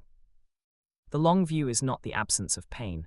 It is the ability to carry the pain without being ruled by it. That is not failure. That is a different kind of strength. Some memories live in the body, not the mind. You can revise the image, but the tightness in your chest may remain. That is not failure. That is the body's own timing. Do not bully it. Sit with it. The body is an ancestor too, older than thought, slower than imagination, but wise in its own way. Revision works on the story. The body works on its own clock. Honor both. I learned something about trees once. When a tree is damaged, cut, burned, broken, it doesn't heal the way skin does. It doesn't grow back what was lost. It grows around the wound, layer after layer, year after year, covering the damage with new growth. The wound never goes away. It never disappears, never fully heals, never stops being part of the tree's structure. It becomes something else, part of the trunk, part of the story, part of what holds the tree up. Foresters call it compartmentalization. I call it the bark that formed in the dark. The bark that formed in the dark is thicker than any bark that formed in sun. The wood around the wound is harder than the wood that never broke. The places we've been broken become the places we're strongest. That's you, my love. That's all of us who kept going. Covered, not gone, growing anyway. I have a wound like that. Your mother, I have tried to revise her. The image does not hold. Some nights I sit in the dark and the old pain rises like a tide that will not recede. I have not yet found the pruning shears that cut this branch. Maybe I never will, but the long view is not the absence of the wound. It is the willingness to carry it without letting it dictate who I become. I once imagined her laughing at the kitchen table the way she did before the silence. The image lasted 3 seconds. I tried again the next night. 4 seconds. The third night I stopped counting. The image did not hold, but the trying was not wasted. The trying became the seed. Your grandmother carried a wound from her childhood. She never spoke of it, but I saw it in the way she flinched at loud voices, in the way she worked too hard, in the way she never learned to rest. I used to think that wound was hers to carry. Now I know it was mine to revise. I sat in the dark and I imagined her as a young girl, not afraid, not burdened. I imagined her playing, laughing, free. I held that image until I felt the peace of it. I did not change her past. But I changed my inheritance of it. That is the gift of revision. You cannot change what happened to your grandmother, but you can change what you carry from her. You can prune the dead branch so that your own growth is not choked. You are not just revising your own life. You are revising the lives of everyone who came before you. Every wound you heal in yourself is a wound you prevent from passing to your children. That is the long view, my love. That is the work of the ancestors, not praying to them, healing them. With love, Dad, letter 9, the Sabbath, my love, there is a rhythm to all life. The river does not rage forever, it rests in the pools. The tree does not grow in winter, it waits. The woman does not birth in an hour, she carries and carries and carries. The old scriptures speak of a day of rest called the Sabbath. It is not a punishment, it is a gift. It is the recognition that you cannot force a seed to grow by digging it up every day to check on it. You have done the work, you have set the intention, you have revised the memory, you have spoken the decree, now you must rest, not lazy rest, Sabbath rest, the active, deliberate, conscious act of releasing your grip on the outcome. The quiet knowledge that the seed is in the ground, the water has been poured, the sun is doing its work, and your anxiety will not speed the growth. You learned Kamagu in letter 5 as the stamp of surrender. Now learn Yukakulewa as the reason surrender works. The seed does not grow because you watch it. It grows because you stop watching it. The farmer does not stand over the seed, shouting at it to grow. He He covers it with soil, walks away and trusts. That trust is not blind faith, it is informed faith. He has seen seeds grow before, he knows the process. He knows that his worry will not add a single day to the harvest. When you have set an intention, a goal, a desire, a change you want to see, you must enter the Sabbath. You must stop asking, stop begging, stop checking. You must rest in the knowledge that the work of impressing is done. I learned this from a garden of all places, a small patch of soil behind a shack in Deep Sloot. I planted tomatoes, I watered them, I waited. The first week, nothing. The second week, nothing. The third week, I started to worry. I dug up a seed to check on it. It had rotted. I had killed it with my impatience. The second time I planted again, I watered, I waited, I did not dig, I did not check, I trusted. 6 weeks later I had tomatoes, not because I worked harder, because I stopped working. The seed knows what to do, your subconscious knows what to do, the universe knows what to do, your job is to plant, to water, and then to rest. My father taught me this lesson in a different way. He took me to the fields near my grandmother's house, not to work, to walk. That's what he did sometimes. Walked the land looking at nothing, looking at everything. Halfway through the walk, he stopped at an old gnarled tree, half dead in some places, green in others. The kind of tree that's been there longer than anyone remembers, that will be there longer than anyone left. He reached into his pocket and pulled out a seed. Small, brown, unremarkable. The kind of thing you'd step on without thinking. This is from that tree, he said. I picked it up years ago. Kept it in my pocket. Why? I asked. He crouched down, dug a small hole with his fingers, placed the seed in, covered it with soil. Because this tree is dying, but that seed has been in my pocket for 3 years, and now I'm planting it where it came from. Why wait so long? He stood up, brushed the dirt from his hands, looked at me with that patient way he had. I wasn't ready, and neither was the ground. Sometimes the seed has to wait, but the waiting isn't empty, it's just waiting. That is the Sabbath too, not just a day of rest. The patience to carry a seed for 3 years until the ground is ready. But there were seeds that never grew. I planted, watered, waited. Nothing came, I do not know why. The soil was poor. The season was wrong, or I was not ready. The long view includes the seeds that stay in the ground. You do not curse the soil. You plant again. The Zulu word ukukulawa means pregnancy, the sacred gestation. When a woman is pregnant, she does not constantly dig into her womb to check if the baby is growing. She rests in absolute faith that nature knows exactly what to do in the dark. Your impressed desires are pregnant seeds. You have planted them in the soil of your subconscious. Now you must trust the gestation. You do not need to see physical evidence on Monday morning to know that the mind is actively forming your harvest. Ukukulawa is the law of the Sabbath rest, the quiet, patient certainty that the seed is growing, even when the field looks empty. Do not dig up the seed, do not panic, do not force the womb. Rest in the dark and trust that the darkness knows what to do. You will be tempted to break the Sabbath. You will want to check, to worry, to try harder. That is the ego, terrified of losing control. The ego wants to be the gardener, the sun, the rain, the seed, and the harvest all at once. The ego is a bad farmer. The farmer who digs up his seed kills it. The farmer who walks away trusts. That trust is the hardest work of all. The world will tell you to grind, to never rest. That is the voice of the slave. The sovereign rests in the knowing that the seed grows without her anxiety. The world measures success by output. The sovereign measures by rest, not laziness, trust. The Sabbath is not a luxury, it is a necessity. Without it you burn out. Without it you dig up the seeds. Without it you exhaust yourself trying to do what only time can do. When you have done your inner work, when you have revised, decreed, imagined, stop, turn your attention to something else. Laugh, play, serve, love, the growth is happening, you do not need to supervise it.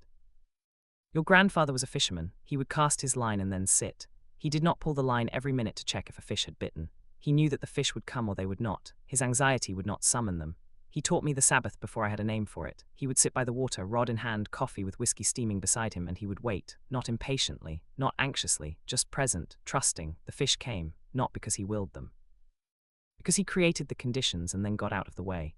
When you are anxious about a desire, ask yourself, have I done the inner work? Have I planted the seed? Have I watered it with feeling? If yes, then rest. If no, then do the work and then rest. The Sabbath is not the absence of work. It is the completion of work. It is the quiet satisfaction of knowing that you have done what you can and the rest is not your business. The Sabbath is not a day of the week. It is a state of mind. It is the silence after the decree. It is the smile of the farmer who knows that the seed is growing, even though he cannot see it.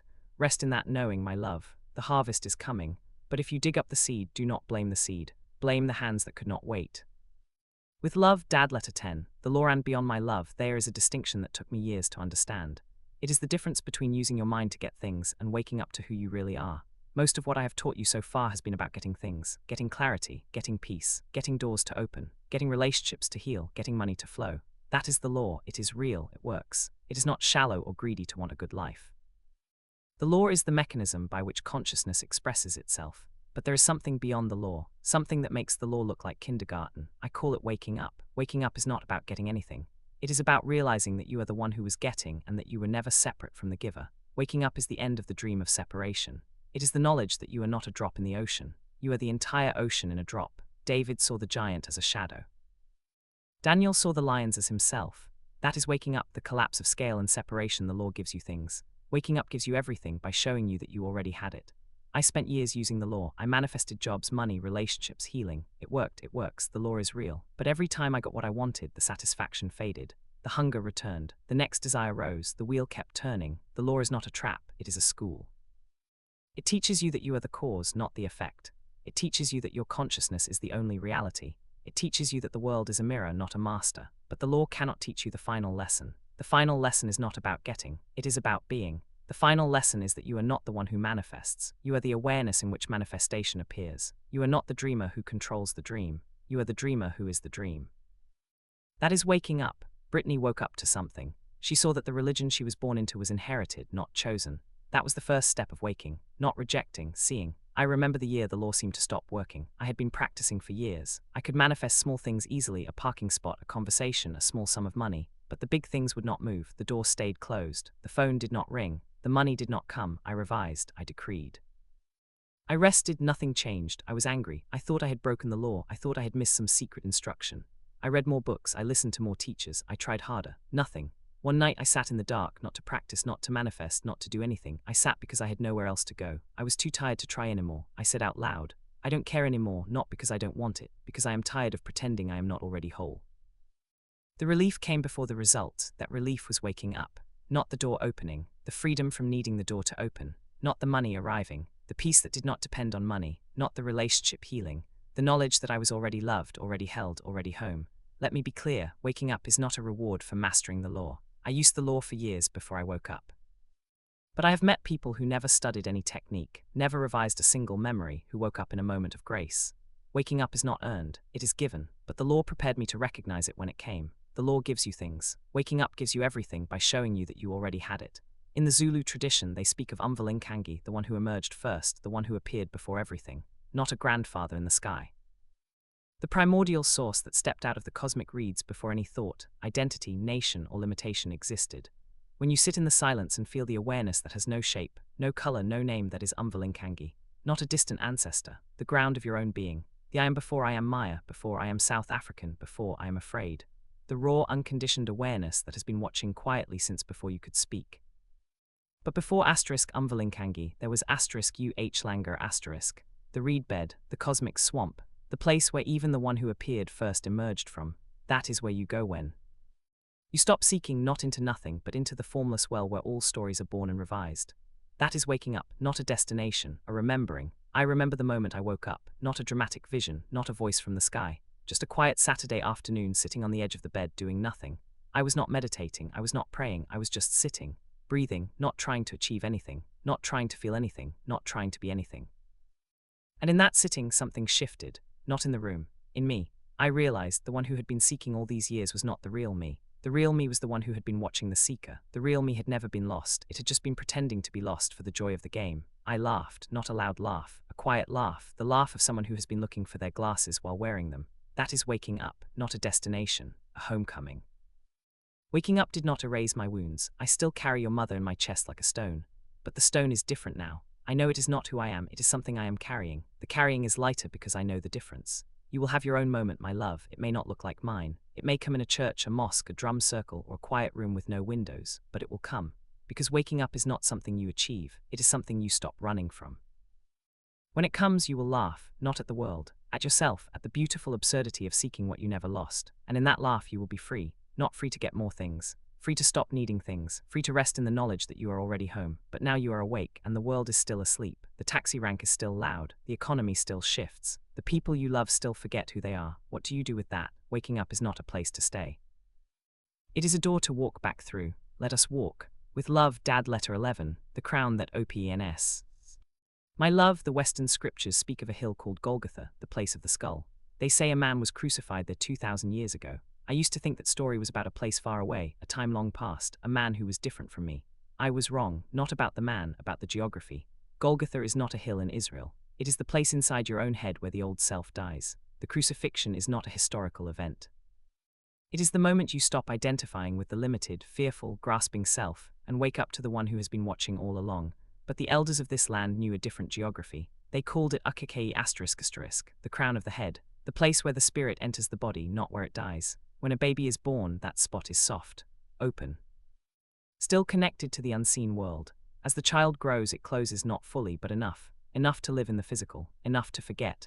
Then one day the ancestors decide you are ready, or the spirit decides, or the season shifts, and that closed gateway begins to open again. You feel it, pressure at the crown, a tingling, a heat that does not come from fever, an electricity that moves down through your neck, your spine, your chest. The healers call it Yukivuka Kwedlozi, the waking of the ancestral spirit within. That is not a metaphor, that is a physical fact. The body knows when it is being called. Turns out all my childhood fantasy stories were true. Moses was tending sheep in the desert always blew my mind because he saw a bush that burned but was not consumed. He turned aside to look. A voice said, "Do not come any closer. Take off your sandals, for the place where you are standing is holy ground." He hid his face. He did not understand, but I understand now. The holy ground was not the dirt, it was his own skull, Ukakei, opening. The burning bush was the I am, the awareness that is aware of itself, burning with life but never consumed. And the voice said, "I am that I am, not I am the God of Abraham, just I am." Moses stood on his own crown. That is why the ground was holy. The world looks at the story of the burning bush and sees an external magic trick. But esoterically, the bush is the fragile human body. When you activate your true internal fire, you burn with the radiant power of the universe, but you are never consumed. I learned this in a season when everything fell apart. The business failed, the money ran out, the relationship ended, the friends scattered. I sat in a small room in Olifantsfontein, the window open, the sound of taxis in the distance, and I felt the old self, the one who had been struggling, striving, seeking, simply stop. But the stillness did not come immediately. For weeks, the whirlwind raged. I would sit in the dark, feel nothing, get up, go back to work. The old self did not die quietly. It clawed at the door. I had to sit through the clawing. I thought of your mother sometimes in that room. The woman I could not save. She was part of the old self too, the part that believed I could fix everything. Letting that belief die was harder than losing the business. That pressure I felt in Bramfontein, that was Ukakei opening. Melvin once told me something I've never forgotten. This was years ago, before the business, before everything. We were walking the way we did sometimes when we needed to think. You know what I notice about you. Ed, I waited. You think your job is to hold everyone else together, but you never let anyone hold you. I laughed it off. That's what I do. Deflect with humor, with a shrug, with anything that keeps the moment from getting too real. I'm fine, I said. I don't need holding. He stopped walking, turned to face me, looked at me the way he looks at problems he's about to solve, that slow, deliberate focus that always made me nervous. That's not strength, he said. That's a wall. I thought about that conversation for weeks. Months. I'm still thinking about it, because he was right. I'd built a whole identity around being the one who holds, the one who doesn't break, the one everyone can lean on, the one who stays steady when everything else is falling apart. But a tree that never bends, that's the first one to snap in the wind. A trunk that's all rigid, no give, that's not strength, that's brittleness. That conversation was the crack. The wall he named became the place where the old self began to die. Not because I chose to die, because I could not keep standing. I did not plan the collapse, I did not work for it, I was just too tired to keep pretending. And in that stopping I felt something rise, not a thought, not a feeling, a presence. The awareness that had been watching the struggle all along, quietly, patiently, waiting for me to stop fighting so I could hear it. That was my Ukakei opening, that was my waking. The old self did not die in a dramatic blaze, it just dissolved, like mist in the morning sun. And what remained was not nothing, it was everything. But here is what I learned only later. The word for this collapse in our traditions is not breakdown or failure. It is ********. The word thwasa is cosmic. It describes Yukathwasa Kwenyanga, the precise moment the new moon crescent emerges from absolute three-day darkness. It also describes Yukathwasa Kwezinto, the violent, irrepressible breaking of spring through winter frost. When your old identity collapses and you sit in empty darkness, you are not failing. You are experiencing the dark phase of the moon. You are in the essential gestation of Yukathwasa. The collapse is simply the mechanical requirement before the crescent of your new self must emerge. In the Venda tradition, they speak of a presence called Ralavhimba. He is not a man, he is not a statue. He is the unapproachable, the incomprehensible, the one who lives in the thunder and the lightning and the fire of the stars. They say that Ralavhimba is the eagle that flies so high into the burning light of the sun that it completely disappears from human sight, yet its vision remains so sharp, it sees every grain of movement on the earth below. When you sit in the silence and feel the presence of the one who is watching, not the thoughts, not the feelings, not the body, but the watcher, you are touching Ralavhimba. You are standing on Ukakei. You are the eagle nested high above the storm of your thoughts, unthreatened by the lightning, watching your life with absolute, unblinking clarity. The old self, the self that thinks it is a body, a name, a history, a collection of failures and fears, that self must die on that hill. Not violently, not tragically, just released. Let go, and in that release you discover that you were never the one on the cross. You were the one watching from the silence. The crown does not need words. It knows when it is opening. You do not need to force it. You only need to stop blocking it. But the death of the old self is rarely gentle. In the Xhosa and Zulu traditions, they call the chaos that comes before healing ukathwasa. It is the calling to become a healer, but it does not begin with power. It begins with collapse. The person who is called suffers. They fall apart. Their body aches. Their mind races. The world turns against them. They lose jobs, relationships, sleep. The elders look at this suffering and do not call it punishment. They call it the break before the reset. You will have your own ukathwasa, not as a punishment, as an initiation. There will be a season when everything falls apart. The job disappears. The friendship fractures. The dream you built your life around turns to dust. You will be tempted to call this failure, to believe you missed the mark, to curse the law that promised you manifestation but delivered only loss. This is not failure. This is the breaking of the old vessel. The old self cannot hold the new wine, so it cracks. And in the cracking, you are forced to let go not of the dream, but of the small self who was clutching it. Do not run from the crack. Do not rush to glue the vessel back together. Sit in the silence of the broken pieces. Let the unseen world rebuild you. That is ukathwasa. That is the crown opening. That is the place where the spirit enters. Think of the traditional drum, *ingoma*. To make it speak, an animal hide must be bound to wood and pulled tight, stretched to an agonizing, near-breaking point of structural tension. If the skin is loose and comfortable, the drum is mute. When life stretches you until you feel your seams are about to split, do not pray for the tension to stop. You are not being punished, you are being tuned. Your soul is an *ingoma*. The source is tightening the skin across your skull and your heart so that when the formless breath finally strikes you, you can play the song you were built to deliver. The Zulu call the chaos of the world isivunguvungu, the whirlwind of collective fear. The news screams. Social media rages. The neighbor panics about interest rates. The cousin whispers about job loss. This is the whirlwind trying to drag your mind into its orbit. You cannot fight a whirlwind with your fists. You cannot match its volume. You must step completely out of its spin into the still center of Ralavhimba, the high, unshakable awareness that watches the whirlwind without being moved. Do not try to fix the country's panic. Do not argue with the screaming headlines. Protect your own coordinates. Isivunguvungu will pass, as all storms do. But you must refuse to enter the storm. That is the practice of the sovereign, not controlling the wind, but refusing to be uprooted by it. I remember the night my own ukathwasa began. I was 30-something. The business had failed, the money was gone, the friends had scattered. The phone did not ring. I sat in the dark and the whirlwind howled inside my head. You are a failure, you have wasted your life, you will never recover. This is who you are. The voice was loud, the evidence was strong, the whirlwind was convincing. But somewhere in the center of the storm there was a stillness. A quiet point that the wind could not reach. I did not create that stillness, I simply noticed it. It had always been there. That stillness was Ralavhimba. That was Ukakei opening. That was the place where the old self was being crucified, not by nails but by surrender. And the one watching the crucifixion was not the victim. The one watching was the resurrection. One day this body will return to the soil. That is not a tragedy. That is the final opening. The crown will not close. It will simply return to where it came. You have your own crown, my love. It is the moment when you stop trying to be the person you think you should be, and simply allow yourself to be the one you already are. It may come as a crisis. It may come as a quiet surrender. It may come as a sudden glimpse in the middle of an ordinary day. But it will come, because Ukakei is not a place you visit. It is the place you live. The only question is whether you will notice it opening.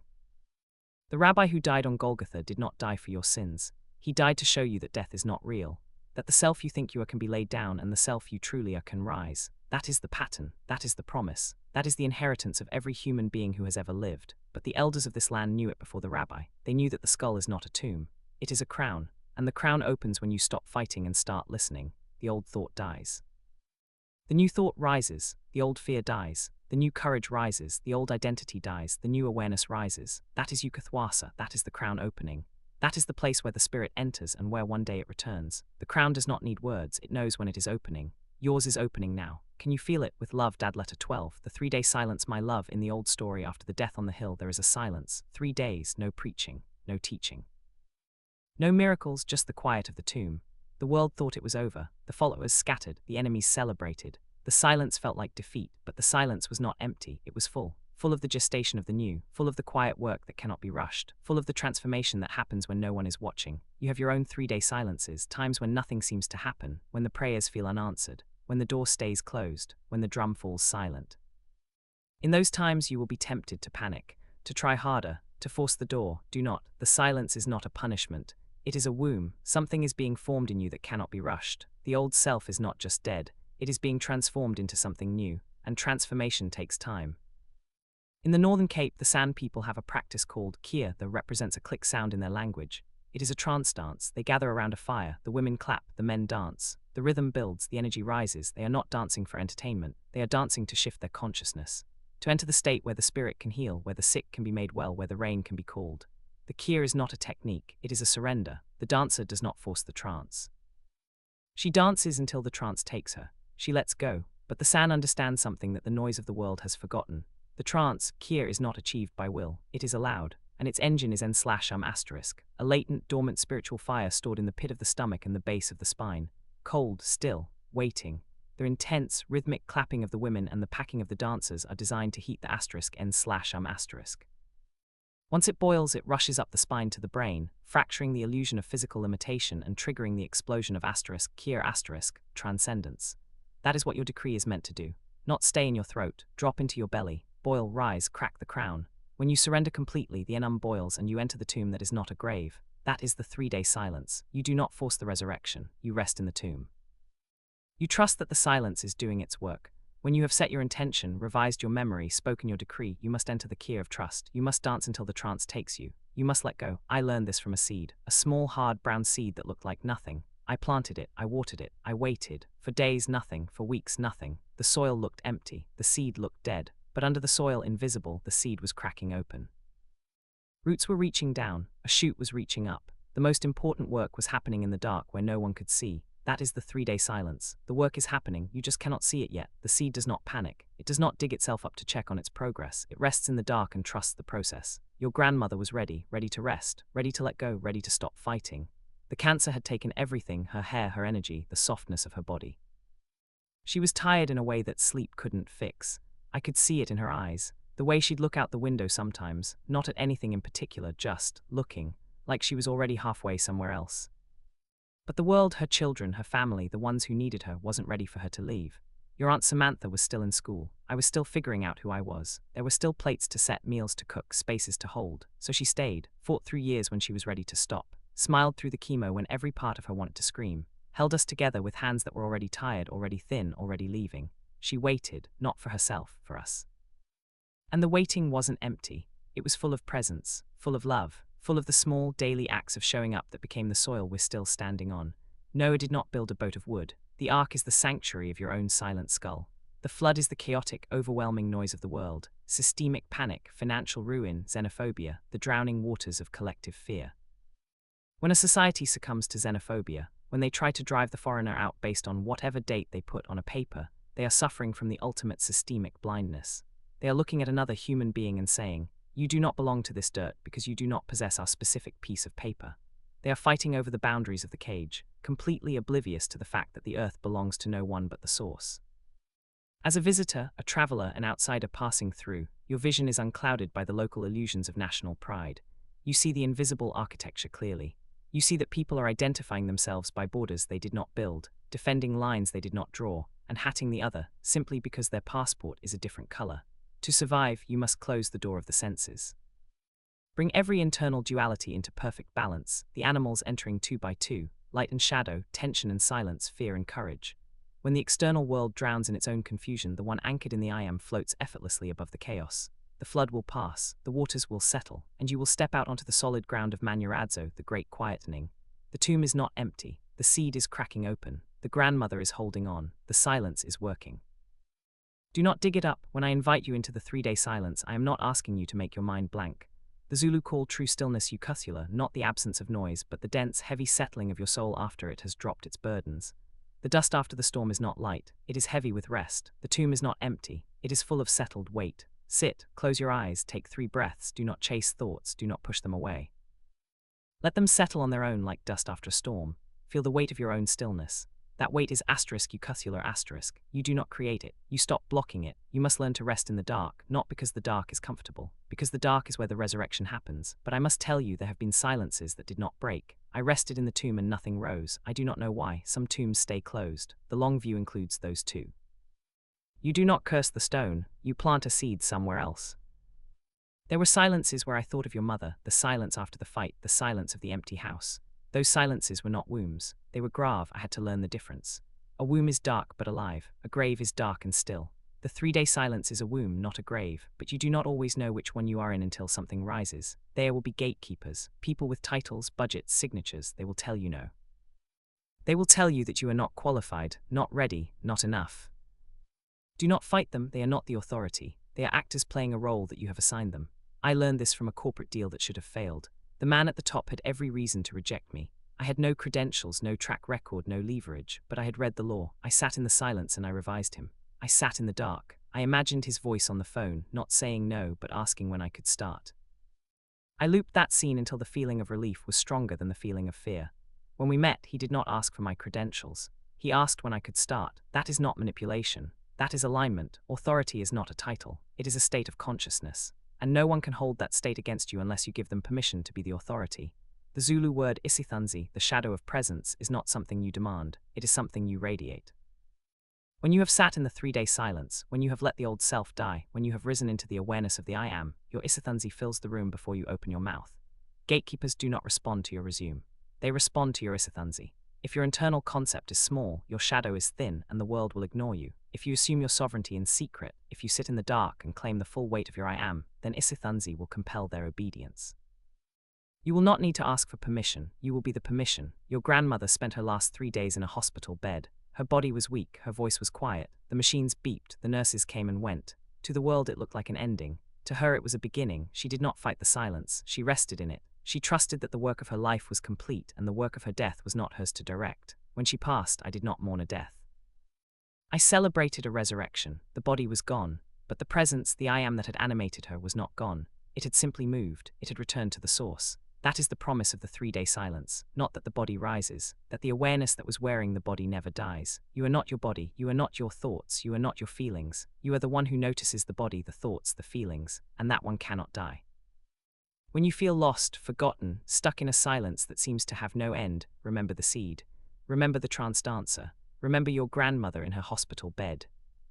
The silence is not empty, the silence is working. But if it is a grave, plant the seed somewhere else. Do not stay in a tomb that will not open. Do not dig up the seed. Do not stop the dance. Do not fight the bed. Rest, trust. Let the resurrection happen in its own time. The 3 days will pass, the dawn will come, and you will rise not as the same person who entered the tomb, but as someone new.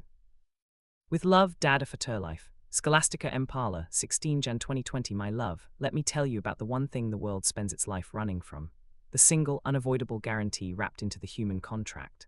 Death. Every religion on earth paints the afterlife in strokes of absolute beauty, paradise, gold streets, eternal rest, reunification with the source. Yet watch how humanity actually behaves. The moment death approaches, the whole collective apparatus freezes in sheer panic. Medicine treats it as an administrative failure. Hospitals fight it with wires and chemical warfare. We build massive walls of trauma around it, allowing the mere thought to break our decisions, paralyze our present, trap us in fear. Somewhere we were sold a lie that the exit door is a curse. They terrified us because they forgot the mechanics of transition. They lost the technologies of the breakdown. They started viewing life as a straight line that ends in a cliff, instead of what the elders always knew it to be, a profound piece of cosmic music that must move through tension to reach its resolution. If you look closely at the tools we have tracked through this book, every sacred practice on this land was simply a dress rehearsal for the ultimate transition. The Matrix functions on a single, massive lie. It convinces you that you are a finite object that can be destroyed, rather than the infinite awareness, the I am, that cannot. Once you believe you are just a fragile body running out of time, you become hyper-vulnerable. You enter the endless cycle of chasing, wanting, consuming the world. Sells you medicine, insurance, borders, status, all to protect an ego that is destined to dissolve anyway. Because we are terrified of losing our individual skin, we build walls, borders, rigid religions, racial divisions. You once said to me after the KFC incident, when I shouted, when I tried to explain why people hurt each other, you said, "Dad, they hate me just because I am not them." That is the ego's terror of the other. We spend our whole lives running, hoarding, fighting, completely blind to the fact that the divine presence we are searching for is already sitting quietly inside our own skull. We act like desperate consumers when we are in reality the unattached I am. I know you are growing up in an artificial intelligence era, but would like to share with you something about old technology. Ancestral spirituality doesn't run away from collapse, it accelerates it. Across every indigenous tradition in southern Africa, the mechanics of transcendence require violent friction, sound, tension, to break the ego illusion so that the true self can emerge into silence, into enlightenment. When you look closely, the San Hunter, the Nguni initiate, and the Shona mourner are all using the exact same technology at different thresholds of existence. When the San elders dance, they clap until their internal fire boils, fracturing their physical senses to cross over into the enlightened awareness of Kia. When the initiate goes through Yukathwasa, they are subjected to the relentless pounding of the Ngoma until their worldly ego collapses, allowing their true divine majesty, Isidima, to emerge like a new moon out of the dark. I learned the third expression of this technology at your grandmother's funeral, your mother's mother, the Shona side of our blood. I grew up hearing a word for funerals that I didn't fully understand until I sat in that tent, listening to the women wail. Mariro. The world will tell you it just means a place of crying, but in our language it comes from rira, the word for how an instrument sounds. A funeral was called a sounding. For days the elders gathered and filled the night with loud weeping and relentless singing. They knew that when life breaks, you do not sit in frozen, toxic silence. You must make a sound, you must let the tension ring out, but they didn't leave us in the noise. Because after the sounding came Manuradzo, from Nyarara, the making of quiet. They showed us the law. You must allow the storm of your life to have its sounding so that your spirit can finally earn its silence. You cannot have the comforting until you have allowed the frequency to break through the air. The elders did not design these ceremonies just as social customs to pass the time. They designed them as a sonic machine to process a soul from the chaos of death into the peace of the ancestors. When a family member transitions, the environment enters a state of sudden, shocking trauma. The air becomes heavy and stagnant. The Shona solution is not silent, isolated grief. It is Mariro, an immediate, violent activation of collective sound. For the first few days, the environment is filled with raw, unbridled sound. People arrive and cry loudly. They stay through the night, singing Enzio di Zekanyaradza, songs of comforting. That continuous overnight singing acts as a harmonic stabilizer. It takes the chaotic, jagged frequency of the crying and molds it into a shared, rhythmic vibration. The loud, rhythmic, communal weeping that goes on for days and nights is not just emotional venting. It is acoustic technology. The community uses their vocal cords to shatter the stagnant, heavy air of death. They are matching the violent tension of the moment, tightening the skin of the collective drum so that the transition can begin. Mariro is the ngoma, the tension, the friction, the noise that breaks the old vessel so the new one can be born. This is the exact move from ngoma, sound tension, to Yukathula, dense, settled silence that we have traced through this house. You cannot get to the deep silence of Manuradzo without first passing through the intense acoustic purge of Mariro.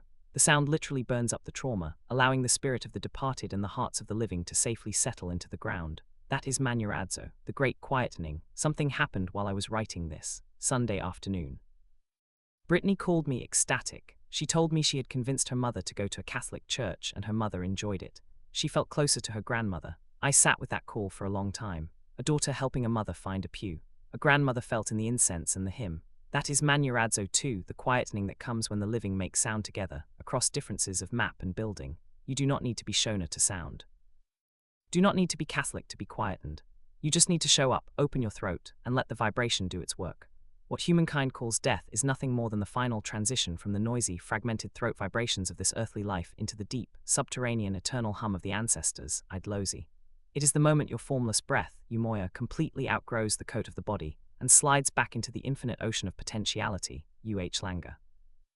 Do not let the world teach you to fear the breakdown, and do not let them teach you to fear the end.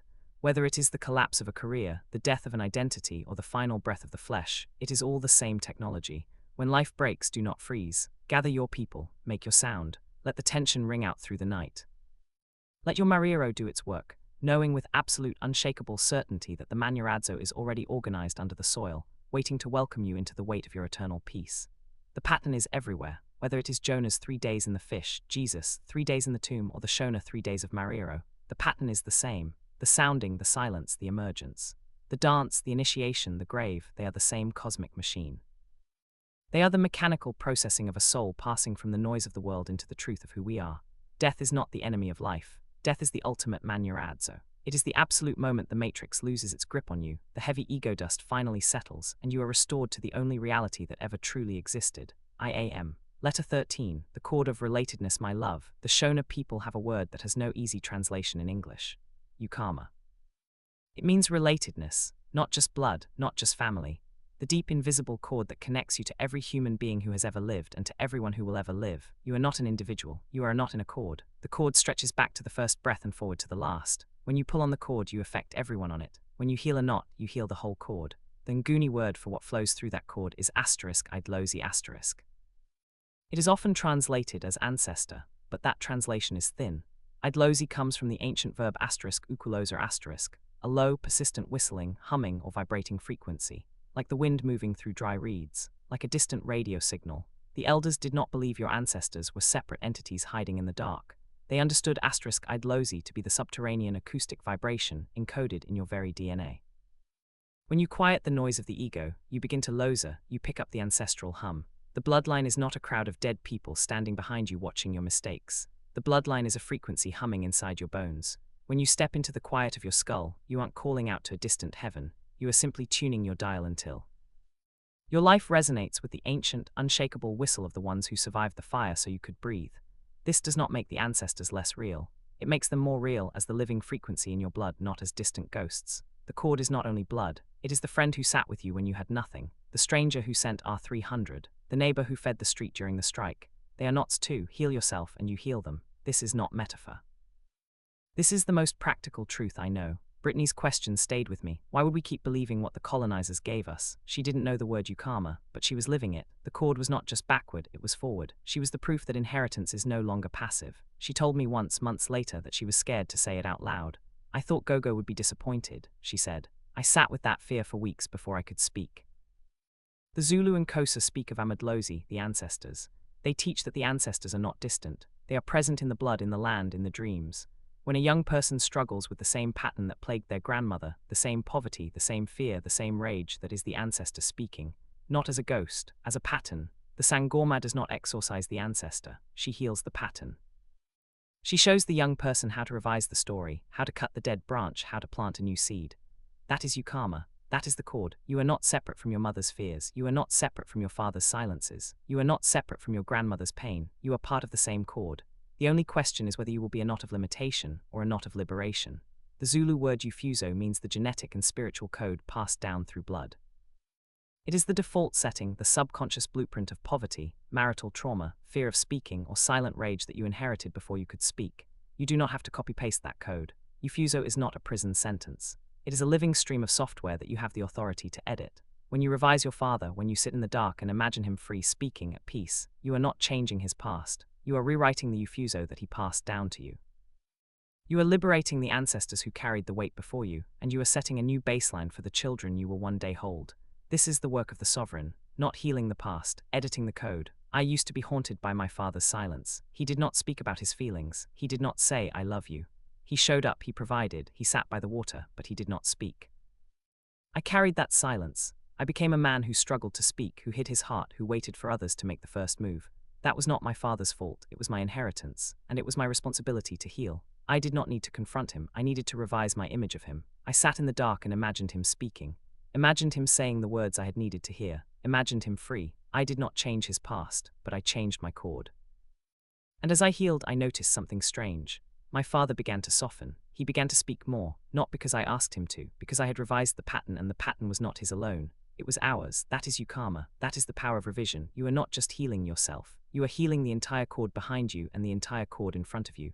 The lions could not harm Daniel because he saw himself in them. That is the cord, there is no other. Every Sunday when I was young, an old man appeared at our gate. His name was Malum Juma. He lived 3 houses down alone after his wife passed. He had that look people get when they've been alone too long. Not sad exactly, just quiet. The kind of quiet that comes from having no one to talk to. He wouldn't knock, he wouldn't call out. He'd just stand there, hands in his pockets, waiting to be seen. My mother would look up from whatever she was cooking, nod once and go back to work. No words exchanged, no invitation needed. Just that nod, that acknowledgement, that silent I see you, you're welcome here. He'd walk to the corner of the yard, the spot under the peach tree where the old chair lived, and sit, just sit, for hours sometimes, watching nothing, thinking everything. And when the food was ready, my mother would fill 2 plates, one for the family, one for Malum Juma. I asked her once when I was young enough to still ask questions like this. Why does he come here every Sunday? Doesn't he have his own food? She didn't answer right away. She just kept stirring the pot the way she did when she was thinking. The spoon moved slow and steady, round and round, like it was helping her find the words. Finally, she said, he has food, he doesn't have people. That stayed with me. Not as a lesson, I was too young for lessons, just as a fact. A truth about the world I hadn't known before.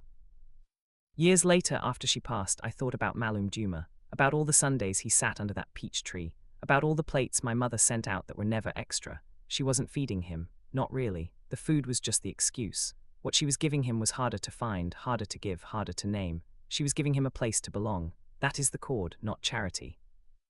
Recognition, I am a visitor in this land. My passport says I belong somewhere else, a piece of paper, a map drawn by people who never asked my permission. That map tells the world, this man is not from here, but you were born here. Your mother is a Moken of the Free State, Sutu, rooted in this soil for generations.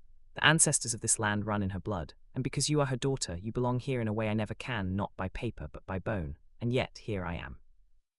Your father, holding you, worrying about your school choices. That is the cord, you karma. The ancestors do not ask for documents. The foreigner is a knot on the same cord. The border is a thought, and thoughts can be revised. Aunt Lynette taught me the same lesson in a different way. When I was at boarding school, she'd tell my mother, don't come this month, I'll handle it, and she would, show up with groceries, stock me up, leave my pockets a little heavier, all out of her own pocket. Never said a word about it, just showed up. I remember one school holiday, I was visiting her in the city. A vendor walked into the yard selling peanut butter. She'd already bought me one jar, my usual monthly supply, but when I saw that second jar, something in me wanted it. I didn't say a word, but she looked at me, she saw it. Peanut butter was expensive that time, she hesitated at the price. But she bought 2 jars for me that day, never said a word about it. Just showed up, that was her. Even before my mother passed, Lynette was already carrying the torch. When my sister Samantha was in her 2nd year of university, it was Lynette who made sure she finished. Showed up with groceries, with money, with whatever was needed, the way our mother would have done. Samantha graduated, not because our mother finished the race alone, because she started it and someone else carried it forward. Lynette never announced what she did, she never asked for credit. She just did what needed doing. That is the cord, not credit, stewardship. The cord is not kept alive by speeches or ceremonies. It is kept alive by people who show up, who nod, who fill a plate that was never extra, who buy the second jar without being asked. But here is the moment of doubt. I sat in the dark to revise my father, but the image would not hold. Fear rose, you cannot heal him. The cord is too tangled. The silence is too old. You are not enough. I almost stopped. I almost got up. I almost went back to the old story, the story that said I was stuck with the silence, that I would carry it to my grave, that my children would carry it after me. But then I realized, healing is not erasure. It is not making the past perfect. It is cutting the knot so that the cord can move freely. I did not need to make my father perfect. I needed to stop being strangled by his silence. That is the work, not perfection. Freedom. There is a knot I have not cut, your mother. The cord between us is tangled. I have tried to revise it. The image does not hold. I carry her with me not as a burden but as a question I have not answered. Maybe the long view is not cutting every knot. Maybe it is learning to carry the ones that stay tangled. The cord stretches forward too. The daughter's unborn. The children your children will hold. You are not just healing the past. You are setting the code for the future. Your children will inherit your patterns, not just your genes. Your fears, your assumptions, your ways of seeing the world. That is the weight of your karma. It is not a curse. It is a responsibility. You can pass on the old knots, the poverty, the fear, the silence, the rage, or you can revise them. You can cut the dead branches. You can plant new seeds. When you heal a pattern in yourself, you are not just freeing yourself. You are freeing your daughters. You are freeing your granddaughters. You are freeing everyone who comes after you. That is the long view, my love. Not what you get, what you leave. I think about the mattress in the shack. The cold concrete floor, the 4 brothers breathing in the dark, that was a cord. We were knotted together by poverty, by struggle, by the silence of our father and the sacrifice of our mother. We could have let those knots tighten. We could have passed them on to our children, the fear, the scarcity, the hopelessness. But we did not. We revised. We healed. We chose to be a different kind of knot. Not because we were strong, because we had the tools, because we knew that the cord could be rewoven. You have the tools now, my love. You can look at the patterns you inherited, the ones that have held you back, the ones that have hurt you, and you can revise them. Not by pretending they never happened, by seeing them differently, by feeling them differently, by becoming a different knot. The ancestors are not watching you. They are in you, waiting for you to heal them. The hum is there. You just have to learn to listen. What knot are you still carrying that you were meant to cut? Not someday. Now, that is you karma. That is the cord. That is the work. With love, Dad, letter 14, The Long Walk, my love. You were born on 18 July. The same day Nelson Mandela entered the world. I used to think that was a coincidence, a nice fact, something to mention at birthday parties. Now I know it is a teaching. Mandela spent 27 years in a cell. The world called it imprisonment. He called it preparation. He did not wait for freedom. He assumed it, not in a passive, wishful way, in an active, disciplined way. He walked out of that cell not as a bitter man, but as a man who had already imagined the new South Africa into being. He did not wait for the guards to change. He changed himself. And the guards, the walls, the system, they had no choice but to follow. That is the law, not magic, not hope. The absolute, unshakable conviction that the thing you desire is already done, and the refusal to let the evidence of the senses persuade you otherwise. But let me be clear, the law does not say you can revise apartheid by sitting in the dark. Mandela revised himself, and then he acted with millions of others to change what no single imagination could move. Revision clears your fear. Action clears the ground. You need both. The cell was real. The struggle was collective. Your inner work prepares you to join that struggle without being destroyed by it. Mandela did not look at the cell and say, "This is my reality." He looked at the cell and said, "This is temporary. This is not the truth. The truth is the free South Africa that I am already living in my imagination." That is the long walk, not the walk from the cell to the presidency. The walk from fear to assumption, from victim to creator, from waiting to being. In the Sutu and Swana traditions, they speak of Seriti. It is the weight of your presence, the shadow you cast before you enter a room, the invisible mass that makes people listen when you speak. Mandela's Seriti was immense, not because he was tall or loud or wealthy, because he had done the inner work. He had walked the long walk inside his own mind, and when he stepped out of that cell, his Seriti filled the room before he said a word. But let me be precise, my love, because these words are not interchangeable. Isidima is the seed, the unalterable divine mass assigned to your soul by Umvalinkangi before you drew breath. It cannot be increased or decreased. It can only be hidden or remembered. Isithunzi is the shadow that Isidima * casts. Is your radiated shield, your authority, the reason a room goes quiet when you enter. When guilt or fear thins your Isithunzi, you become vulnerable. When you remember your * Isidima *, your Isithunzi expands without effort. Seriti is the kinetic field, the active interactive force through which you shape your environment. Isidima is the weight. Isithunzi is the shadow. Seriti is the hand that moves the mountain. Remember the seed we planted in letter 3. Here is the tree. You do not need to build a presence. Your Isidima * is already whole. When you drop your desires into your sovereign heart, your Isithunzi naturally expands, and your Seriti reorganizes the outer world without physical strain. That is the long walk, not the walk to a title or a bank balance. The walk to the unshakable knowledge that you are enough. I was always fascinated by the impossible in the scriptures because I also want to walk on water. Wouldn't that be nice? So when Peter stepped out of the boat onto the water, for a moment he walked. He actually did it, just like that flicker of awakening when just for a moment you feel his presence. Then he saw the wind and the waves, the evidence of the senses, and he began to sink. "Lord, save me," he cried. Jesus reached out his hand and caught him. "You of little faith," he said, "why did you doubt? That is not about magic, it is about attention." The moment Peter looked at the storm, he sank. The moment he looked at the IAM, he walked. Walking the long walk means keeping your eyes on the assumption, not the evidence. The Shona and Venda have a name for a certain kind of prophet, Mpofu, not a fortune teller who predicts disaster, a seer who looks directly at a broken, sick, impoverished reality and stubbornly refuses to see it. The Mpofu looks through the illness to the original blueprint of health. She looks through the empty bank account to the original blueprint of provision. She does not validate the current appearance. She holds the image of wholeness until the broken reality has no choice but to conform. You are the Mpofu of your own life. When your body is weak, you do not accept weakness. You look through it to the original blueprint of strength. When your heart is broken, you do not worship the break. You look through it to the original blueprint of love. That is true prophecy, not telling the future, creating it. I have walked my own long walk, not in a prison cell, in a shack, in a warehouse. In a call center, in the dark hours before dawn, writing words I did not know if anyone would ever read. I did not have Mandela's patience. I wanted results now. I wanted the world to recognize me now. I wanted the door to open now. But the door did not open. It stayed closed, for years. And in those years, I learned what Mandela learned in his cell. The door does not open because you push harder. It opens because you become the person who belongs on the other side. I did not become a writer by publishing a book. I became a writer by writing. By sitting in the shack night after night, word after word, assuming that the words mattered even when no one was reading them.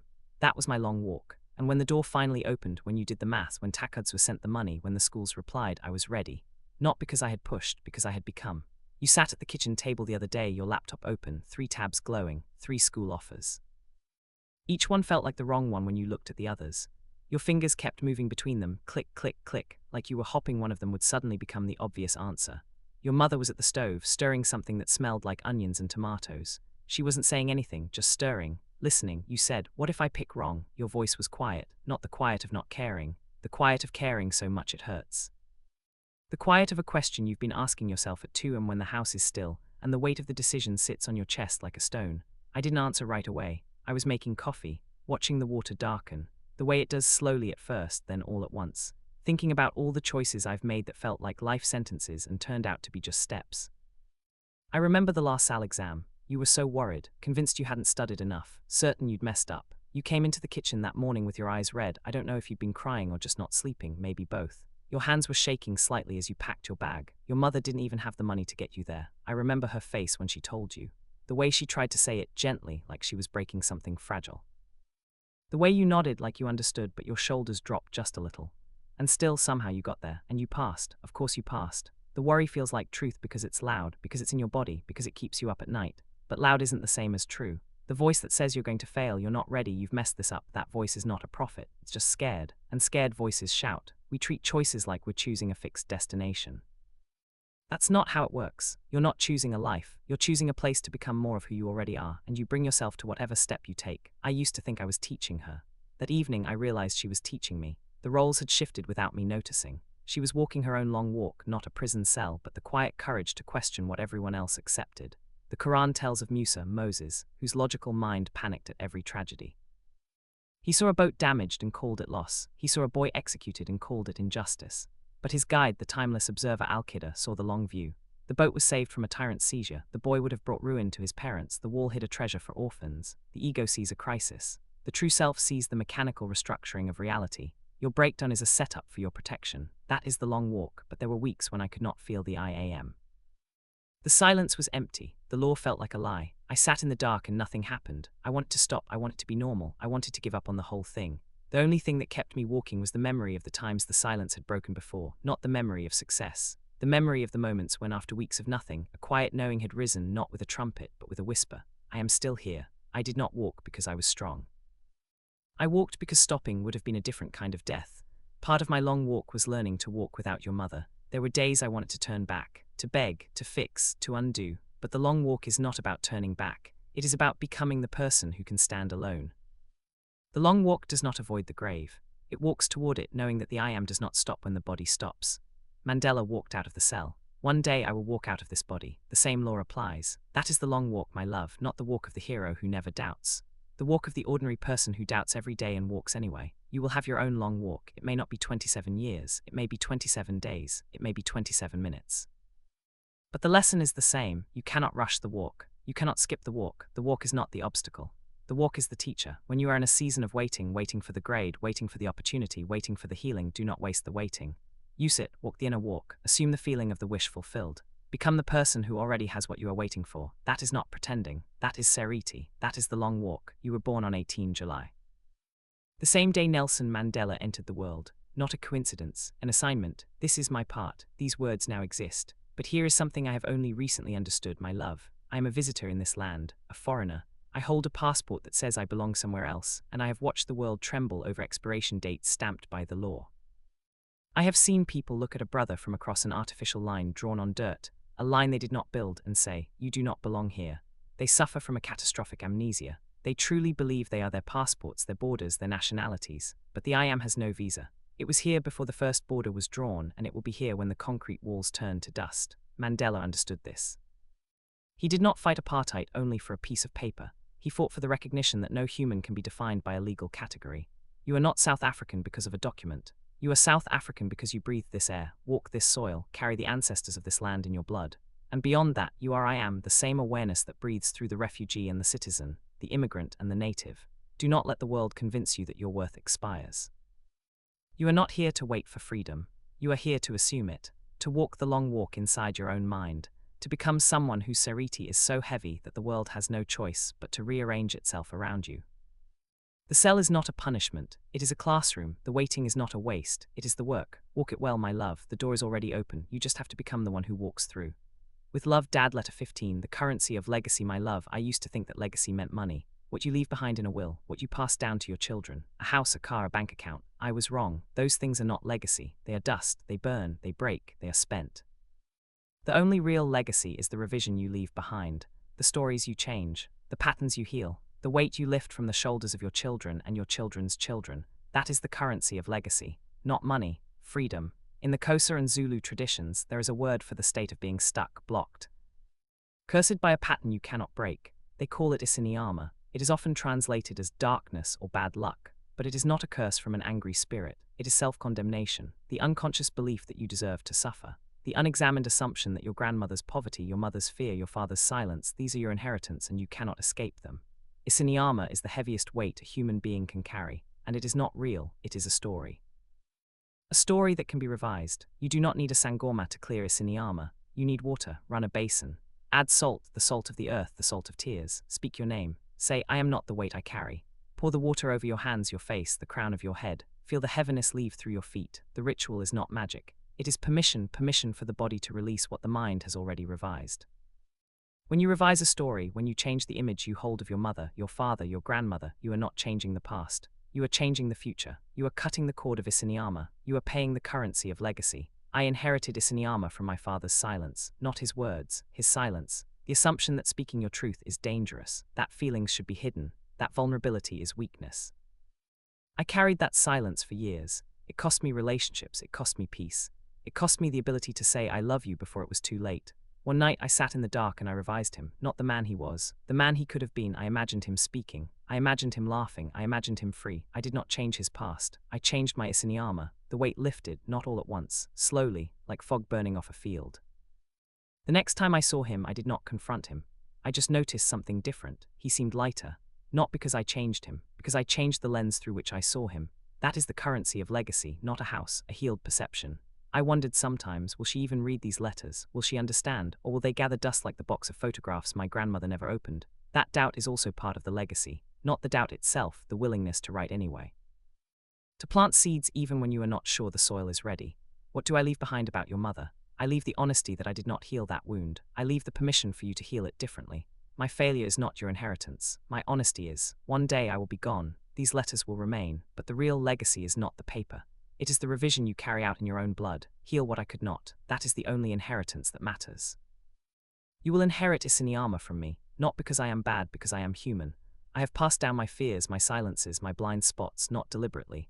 Inevitably, you can curse me for that, you can carry the weight. You can pass it down to your children, or you can revise it. You can sit in the dark and imagine me free. Imagine me speaking. Imagine me at peace, not for my sake, for yours. When you revise your father, you are not changing me. You are changing the Isiniyama that you would otherwise pass down. You are cutting the cord. You are paying the currency of legacy forward, not backward. The only thing you leave behind that matters is the revision, the story you changed, the pattern you broke, the weight you refused to carry. Your grandmother passed down her smile, not because she had money, because she had revised her suffering. She had chosen to be a different kind of knot. My father passed down the water, the silence, the space, not because he was perfect, because he revised his own silence moment by moment, sitting by the dam waiting for us to speak. I will pass down these letters, not as words on paper, as tools, as permission, as the knowledge that you are not stuck with the story you were given. You can revise it, you can heal it, you can pass down something lighter, but we are not done. The cord stretches forward, the daughters unborn are waiting. Let us walk toward them. That is the currency of legacy, my love, not what you own, what you release. With love, Dad. Letter 16. The friend who never leaves my love. In the Zulu and Xhosa traditions, they speak of Isithunzi. It is often translated as shadow or authority, but it is more than that. Isithunzi is the invisible weight of a person's presence. It is the reason why some people walk into a room and the room goes quiet, while others walk in and are ignored. Isithunzi is not given by a title. It is not earned by achievement. It is the natural expression of a person who knows who they are. When you know who you are, you do not need to shout. You do not need to prove. Your presence speaks before you open your mouth. That is Isithunzi. But there is something deeper than Isithunzi. Something that stays when the weight of your presence is not enough to move the room. There is a figure in the old stories called the Comforter. The one who arrives when the teacher departs. The one who stays when everyone else has gone. The one who whispers in the silence. I used to think that Comforter was a spirit, an angel, a presence outside myself, something to pray to call upon, to beg for help. Now I know the Comforter is your own awareness, the I am that has been with you since before you could speak, the one who has watched every triumph and every failure, every joy and every sorrow, without once turning away. That is the friend who never leaves, not because it is loyal, because it is you, the deepest you, the one who does not change when your mood changes, does not panic when your circumstances shift, does not abandon you when you make a mistake. In the Zulu tradition, they speak of Isithunua, the messenger, the guide, the inner voice that speaks in dreams and sudden knowings. Some call it an ancestor, some call it a spirit guide. But the elders know, Isithunua is not a ghost. It is the voice of your own higher self, the part of you that is not fooled by the drama of the day, the part that sees the whole board, not just the piece you are moving. When you learn to listen to Isithunua, you stop looking for answers outside yourself. You stop running to prophets and pastors and sangomas, begging them to tell you what to do. You sit in the silence and you ask the voice inside, and it answers, not in thunder, not in fire, in a quiet whisper, a knowing. A sense of peace about a decision that made no sense to your logical mind. That is the friend who never leaves. Before sleep, ask a question, not with urgency, with openness. Say, show me what I need to see. Then let the question drift. Do not demand an answer. The dream will come. When you wake, do not reach for your phone. Lie still. Let the images surface. Do not interpret immediately. Just witness. The ancestors speak in symbols, not arguments. I lived with the Muslim family in Cape Town. I heard the adhan 5 times a day. The muezzin's voice would rise from the mosque, echoing through the streets. Allahu Akbar, God is greater, God is greater. I used to think it was about a distant God, but now I understand the call is not to the sky. It is to the I am inside your own chest. God is greater, greater than your fears, greater than your plans, greater than the evidence of your senses. That is the friend who never leaves. Not a voice from a minaret, the voice that says, you are not alone, you have never been alone. I have walked through valleys where I felt completely alone. The business had failed, the money was gone, the friends had scattered, the phone did not ring. There were nights I thought of your mother and felt the absence like a stone. The friend did not remove the stone, but the friend sat with me while I carried it. In those valleys I learned something. The friend who never leaves is not the one who calls. It is the one who watches the phone with you, the awareness that notices the silence, the presence that does not panic when the world goes quiet. That presence is not impressed by your failures. It is not ashamed of your poverty. It is not disappointed by your mistakes. It just is, steady, quiet, eternal. When you feel alone, sit still. Close your eyes. Feel the presence of the one who is aware of the aloneness. That is the friend. That is Isithaniwa. That is the comforter. You are never alone. You have just been looking for company in the wrong place. The Shona word manuradzo means a ceremony of comforting. It is the act of bringing peace after a deep loss. In the villages, when someone dies, the elders sit with the grieving family. They do not fix the loss. They sit, they witness. They remind the family that they are not alone. Your inner I am is that elder. When the external world brings loss, a job, a relationship, a dream, your awareness does not panic. It does not fix. It sits with you. It witnesses. It whispers. I am still here. I have never left. The loss is a cloud passing through the sky of your awareness. The sky remains. True comfort does not arrive because the world fixed your problem. True comfort is nyaradzo, the silent internal certainty that the one who is aware of the problem has never been touched by it. Your grandmother knew this friend. She did not call it by a fancy name. She just called it the one who stayed. When the cancer came, when the pain was constant, when the children were crying and the bills were piling up, she would sit in her chair, close her eyes and go quiet. We thought she was resting. She was visiting the friend. She would emerge from that silence not with solutions but with peace. Not with answers but with strength. Not with strategies but with a smile. That smile was not denial. It was the evidence of someone who had been held by the friend who never leaves. You have this friend, my love. You have always had it. You have just been too busy looking for it in other people. Other people will leave, they will get busy, they will move away, they will disappoint you, not because they are bad, because they are human. The friend who never leaves is not human. It is the awareness that has been reading these words since the first page. It has not left once. When you finish this book, it will still be there. When you grow old, it will still be there. When you close your eyes for the last time, it will still be there. That is the friend, that is your inheritance. That is the voice that says, I am with you always, even to the end of the age. Not a promise from a distant king, a fact of your own existence, but we are not done. The map must be left, the promise must be lived, the tree is waiting, let us walk. With love, Dad. Letter 17. The LEAVING of the map, my love. We have walked through 3 volumes together. Volume 1 built the house. Volume 2 walked through the door. Volume 3 has been the long view, the view from the hill, the view from the end of the road, the view from the place where you stop seeking and start being. Now I must tell you something that is difficult for a father to say. The day you close this book and realize you no longer need my voice to find your center, that is the day the book is truly fulfilled. Not before. I am not your teacher, I am your father. There is a difference. A teacher wants you to need them. A father wants you to outgrow him. The sangoma, the pastor, the imam, the rabbi, they are all maps, beautiful maps, useful maps, but maps are not the territory. If you spend your life worshipping the map, you will never walk the land. The day you stop quoting me, stop referencing these letters, stop looking for my approval, that is the day you become the ancestor. That is the day you stop translating and start living. Do not be a student of the law, be the law. Do not be a seeker of the promise, be the promise. The architecture of the self is not a blueprint, it is a remembering. And the moment you remember who you are, you will no longer need the voice that told you. That is not abandonment, that is completion. The first days after closing the book, you may feel lost. That is normal. The map gave you comfort, the land gives you freedom. The freedom is worth the fear. You will reach for the book and it will not be there. You will hear my voice in your head and wonder if you are doing it right. That is the withdrawal. Sit through it. The other side is silence. The other side is yours. Part of leaving the map is leaving the story of your mother, the one I could not revise. You do not need to carry my version of her. You must find your own. My failure to revise that wound is not your inheritance. My honesty about it is. I learned this from a friend who kept carrying his teacher's books everywhere he went. He quoted the teacher in every conversation. He measured every decision against the teacher's words. One day the teacher said to him, "You are still carrying my map. Why have you not started walking?" The friend was confused. "But you are my teacher," he said. "I honor you." The teacher shook his head. "You do not honor me by worshipping my map. You honor me by walking the land and drawing your own map for those who come after you. That is what I am asking of you, my love, not to forget me, not to discard these letters, to outgrow them. To become the one who no longer needs to look back because she is too busy walking forward." She told me once that she almost went back to the church, just to feel close to Gogo, but she couldn't pretend. That honesty cost her sleepless nights, the weight of feeling like she was betraying someone she loved. She left the map of colonization, but the map of Gogo's love was harder to leave. The Xhosa and Zulu speak of Isidima, the weight of your presence. When you are always looking back at the map, you thin your Isidima, your shadow shrinks, your authority fades. The world does not take you seriously because you are still acting like a student, not a sovereign. The day you walk into a room and do not think about what I would say, what the Sangoma would say, what the pastor would say, that is the day your Isidima becomes your own. Not borrowed, not inherited. Yours. This is the hardest teaching of the long view. The teacher must become obsolete. The map must be folded and put away. The voice that guided you must become a whisper, then a memory, then a silence that you no longer notice because you are too busy living. I am not afraid of that silence. I have been preparing for it since the day you were born. The Shona word Kusvapira means unconditional devotion. You have shown that devotion to the work. Now you must show it to yourself. You must be devoted to your own awakening, not to my words about it. There is a story about a student who came to his master and said, "I have memorized all your teachings. I can recite them in my sleep. What more must I do?" The master said, "Forget them." The student was shocked. "Forget them, but they are the truth." The master said, "The truth is not in the words. The truth is in the living of the words. If you are still reciting, you are not yet living. That is where you must go, my love, beyond recitation, beyond quotation. Beyond the comfort of having a teacher to lean on."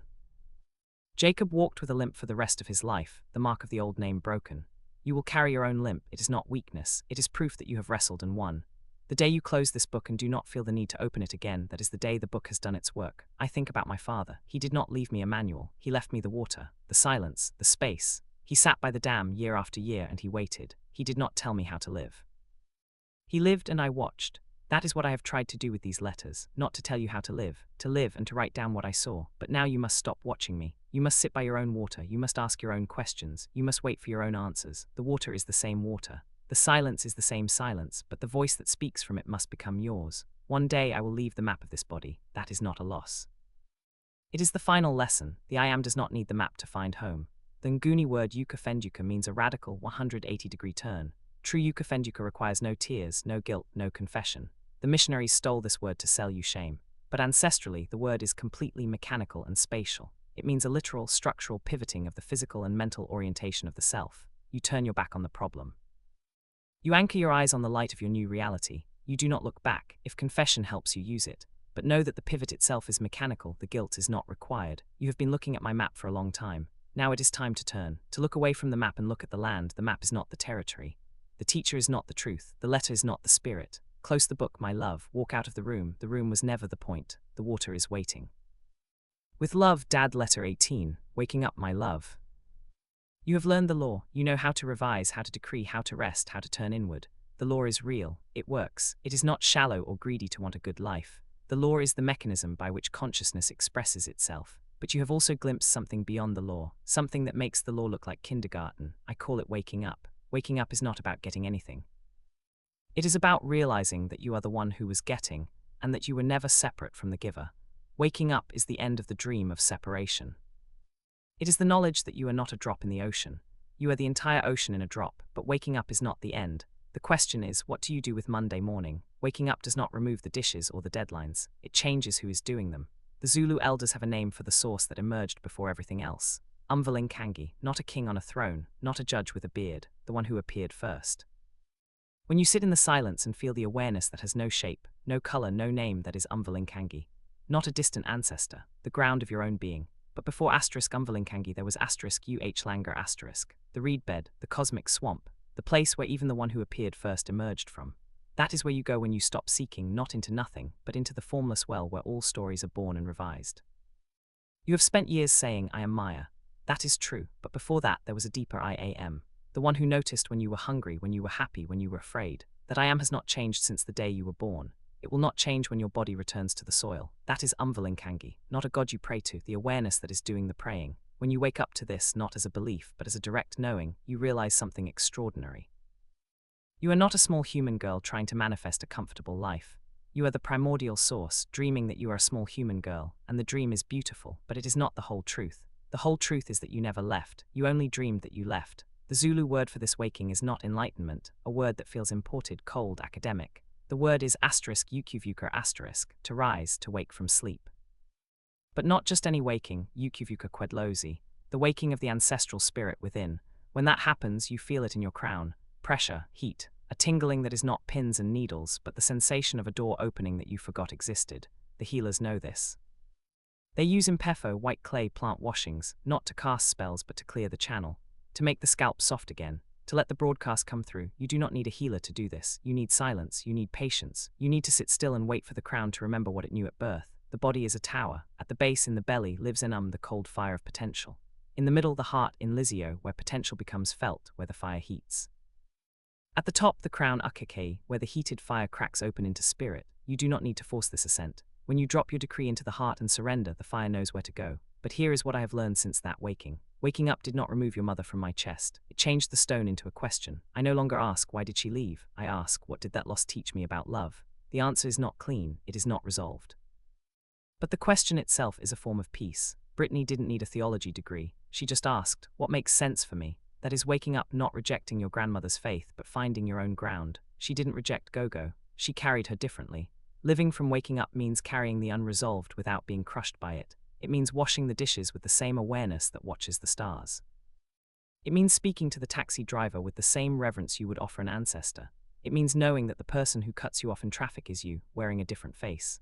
The Sufi mystic Mansur al-Hallaj achieved total ego collapse. He looked past the borders of his own mind and declared, Ana al-Haq, I am the absolute truth. The literalists could not understand, they executed him.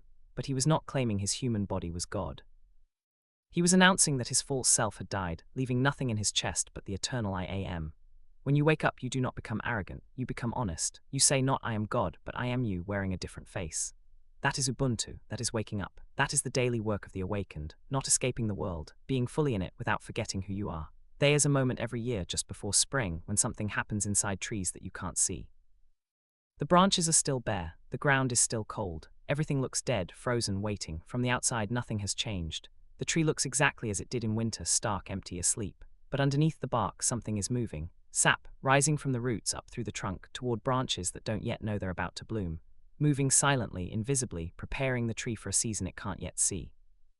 The tree doesn't decide to do this. It doesn't wake up one morning and say, today I will send sap to my branches. It doesn't plan, doesn't strategize, doesn't make lists or set goals. It just does because that's what trees do. Because the roots have been drinking all winter, storing what they'd need for this moment. The sap rises whether the tree knows it or not. You'll spend your life being told what to do. By school, by work, by the world. You'll make plans, set goals, try hard, work late, push through. All of that matters. All of it shapes you. But the thing that will carry you when the plans fail, the thing that will make you who you are when everything else falls away, it won't be the plans, it'll be the sap. The things that rise in you without deciding. The way you love, the way you notice, the way you give, the way you keep going when keeping going makes no sense, the way you see what's missing and speak it. Way you do math in the dark and name numbers no one else thought to calculate. Those aren't choices, those are roots, and waking up is realizing that the sap has been rising in you all along. The Zulu word Yukakulewa means pregnancy, the sacred gestation. You do not force the womb, you rest in the dark and trust. Living from waking up is like that. You do not force the world to change. You change your internal state and the world adjusts around you, not because you control it. Because you and the world are not separate. The world measures success by output. The sovereign measures by rest, not laziness, trust when you have done the inner work, when you have revised, decreed, imagined, stop, turn your attention to something else. Laugh, play, serve, love, the growth is happening, you do not need to supervise it. Your grandfather was a fisherman. He would cast his line and then sit. He did not pull the line every minute to check if a fish had bitten. He knew that the fish would come or they would not. His anxiety would not summon them. He taught me the Sabbath before I had a name for it. He would sit by the water, rod in hand, coffee with whiskey steaming beside him, and he would wait, not impatiently, not anxiously, just present, trusting, that is living from waking up. Present, trusting, not passive, not lazy, deeply, actively present. You will spend many years using the law. You will manifest jobs, relationships, money, healing. That is good, that is what the law is for. But do not stop there. Do not think that manifestation is the goal. The goal is waking up and then staying awake while everyone around you is still dreaming. The goal is laughing at the absurdity of a God who pretends to be a peasant, begging for coins that were always in his own pocket, and then getting up to make breakfast. The Shona word manuradzo, comfort, is not about the world fixing your problems. It is about the absolute, unshakable knowledge that the one who is aware of the problem has never been touched by it. That is waking up lived, not a destination. A homecoming that happens again and again, every morning, every silence, every breath. You have woken up. Now let me show you something that startled me when I first saw it. The stories they read to us in churches, synagogues, mosques, they are not history. They are blueprints of your own consciousness. Take David and Goliath. The world sees a giant and a boy, but the giant is any problem that seems too big, debt, fear, a closed door. David refuses the heavy armor of the world's panic that is the steel of Saul. He steps onto the field naked, holding only a smooth stone of inner alignment. He does not look up at the giant, he looks down from the observer. To pure awareness, no giant is big. The stone hits the forehead ukk and the illusion collapses. Take Daniel in the lion's den. The world expects a bloodbath because it believes in separation, that the predator is an other. But Daniel steps into the dark and enacts Yuka Fenduka, a 180-degree turn from fear. He looks into the eyes of the beasts and recognizes that the same Umoya in his ribs breathes in theirs. When separation dissolves, violence becomes mechanically impossible. You cannot destroy what you know to be yourself. The I am principle. Before Jacob can cross the river to face his past, he is left entirely alone in the dark. This is the 3-day silence, the ultimate internal mariro. In that dark room of awareness, a nameless wrestler grapples with him. It is the ego wrestling with the true self. The friction is violent. It lasts all night in goma/tension. The breakthrough happens when the angel strikes his hip socket, putting it out of joint. The old walk, the old way the consumer ego moved through the world, is permanently broken. Only when the false identity is fractured does the divine source declare, your name will no longer be Jacob, the seeker-consumer. Your name is now Israel, the one who has sovereign power with the divine. Jacob names the place Peniel, which means the face of God. He realizes he wasn't wrestling an external angel. He was looking directly into the mirror of the I am. Take the burning bush. The world sees a magic trick, but the bush is your fragile body, and the fire is the divine life force. You can burn with it, speak from it, but you are never consumed. And when Moses asked for a name, the voice answered, Aye Asher Aye, I am that I am. No nationality, no religion, just being. Take Jesus cleansing the temple. He did not hate merchants. He was showing you that your body is the temple, and your skull is the holy site. The money changers are the loud, transactional thoughts of the consumer matrix inside your head, the voices that try to bargain for peace. The Christ consciousness flips those tables. It initiates an internal mariro, the violent friction that clears the sanctuary so that pure silence can return. Go further east. The Bhagavad Gita places a warrior on a battlefield of mind chatter. His guide Krishna tells him, the soul cannot be cut by weapons nor burned by fire. Stand as an unattached witness. That is the observer, and the Buddha sat under the Bodhi tree as the demon Mara sent armies of fear and desire. He did not fight, he simply said, I see you, Mara. The weapons turn to flower petals. The matrix vanishes when you refuse to believe it is an other. Islam preserves the same secret. The Sufis speak of Fana, the total annihilation of the ego. They tell of Musa Moses journeying with Al-Qidr, the timeless observer. Musa panicked at every loss. Al-Qidr saw the long view, the broken boat was saved from a tyrant, the fallen wall protected a hidden treasure. And the mystic Al-Halaj, when his ego dissolved, cried, Ana al-Haq, I am the absolute truth, not his body, his awareness, do you see my love? The sand hunter dancing until his blood boils, the Shona elder sounding the grave, the Sufi spinning into annihilation, the prophet standing untouched in the fire, they are all pulling the same cosmic lever. They are stepping past the fake lines on the dirt, past the names on the passports, past the desperate identity of the consumer, and returning to the only country that has ever truly existed. I am, but waking up is not a place to stay. It is a door. On the other side are the daughters unborn. Let us walk toward them. With love, Dad. Letter 19. To the daughters unborn, my love, your sister is the bridge, from Gogo's generation to yours. She didn't reject Gogo, she revised the knot. That is Yukama moving forward. She is the ancestor now, not someday. She told me once, I carry Gogo with me, not in the church, in the way she loved without measuring. The knot was not cut, it was rewoven. We have spoken much of ancestors, the knots behind you, the patterns you inherited, the cords you can revise. Now let us speak of the ones in front of you, the daughters unborn, the children your children will one day hold. The generations who will never know your name but will live in the shade of the tree you are planting today. You are not the end of the line, you are a bridge. Yukama is not only backward, it is forward. The cord stretches in both directions. You are not just healing the past. You are setting the baseline for the future. The woman you become, her assumptions, her peace, her seriti, will be the inheritance your great-granddaughters breathe without knowing where it came from. They will not thank you, they will not know your name, but they will walk taller because you refuse to carry the old weight. That is the long view, not what you get, what you leave, not what you achieve, what you release. You are the ancestor now, my love, not someday, now. The Nguni word Hlalaza describes the sudden, vivid, exploding greenness of a tree that has finally broken through the soil after a long, dark gestation. It is the evidence of life that cannot be hidden. It demands attention. As you will read in the final letter, this is Hlalaza, the visible greenness of inner work breaking through soil. I think about the mattress in the shack, the cold concrete floor, the 4 brothers breathing in the dark. That was a chord. We were knotted together by poverty, by struggle, by the silence of our father and the sacrifice of our mother. We could have let those knots tighten. We could have passed them on to our children, the fear, the scarcity, the hopelessness. But we did not. We revised. We healed. We chose to be a different kind of knot. Not because we were strong, because we had the tools, because we knew that the cord could be rewoven. You have the tools now, my love.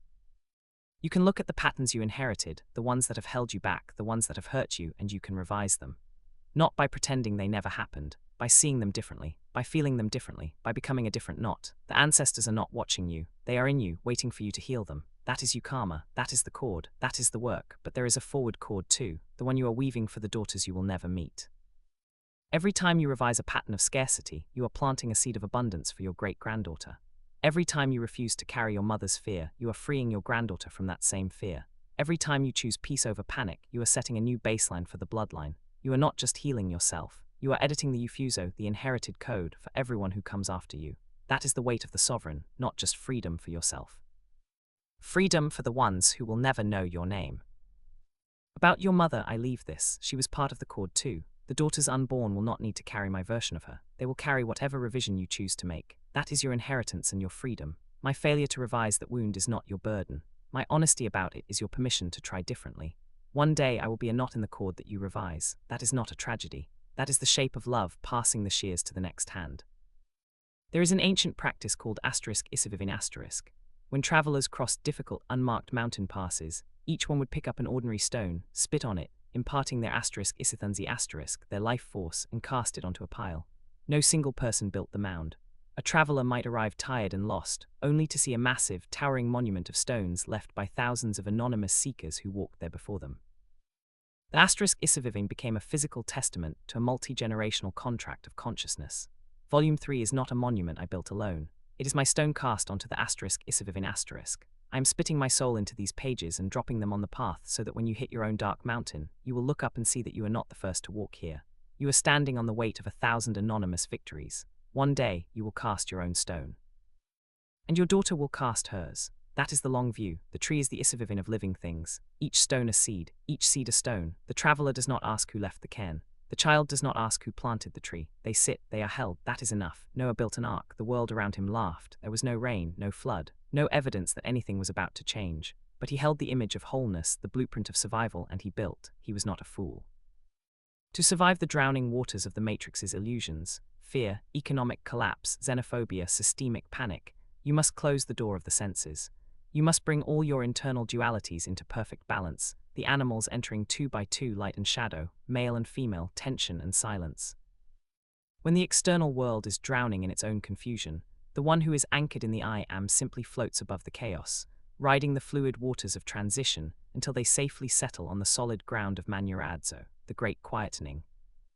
Visualizing the universal architecture of consciousness, he was a Mpofu, a seer who does not validate the current appearance. He looked through the dry ground to the coming water. He built for a future he would not fully see. That is the long view. You are building an ark, my love, not for a flood, for a harvest, for the daughters unborn who will sit in the shade of a tree you planted when the ground was still dry. The elders say, Yumantu and Gumantu and Gabantu. A person is a person through other people.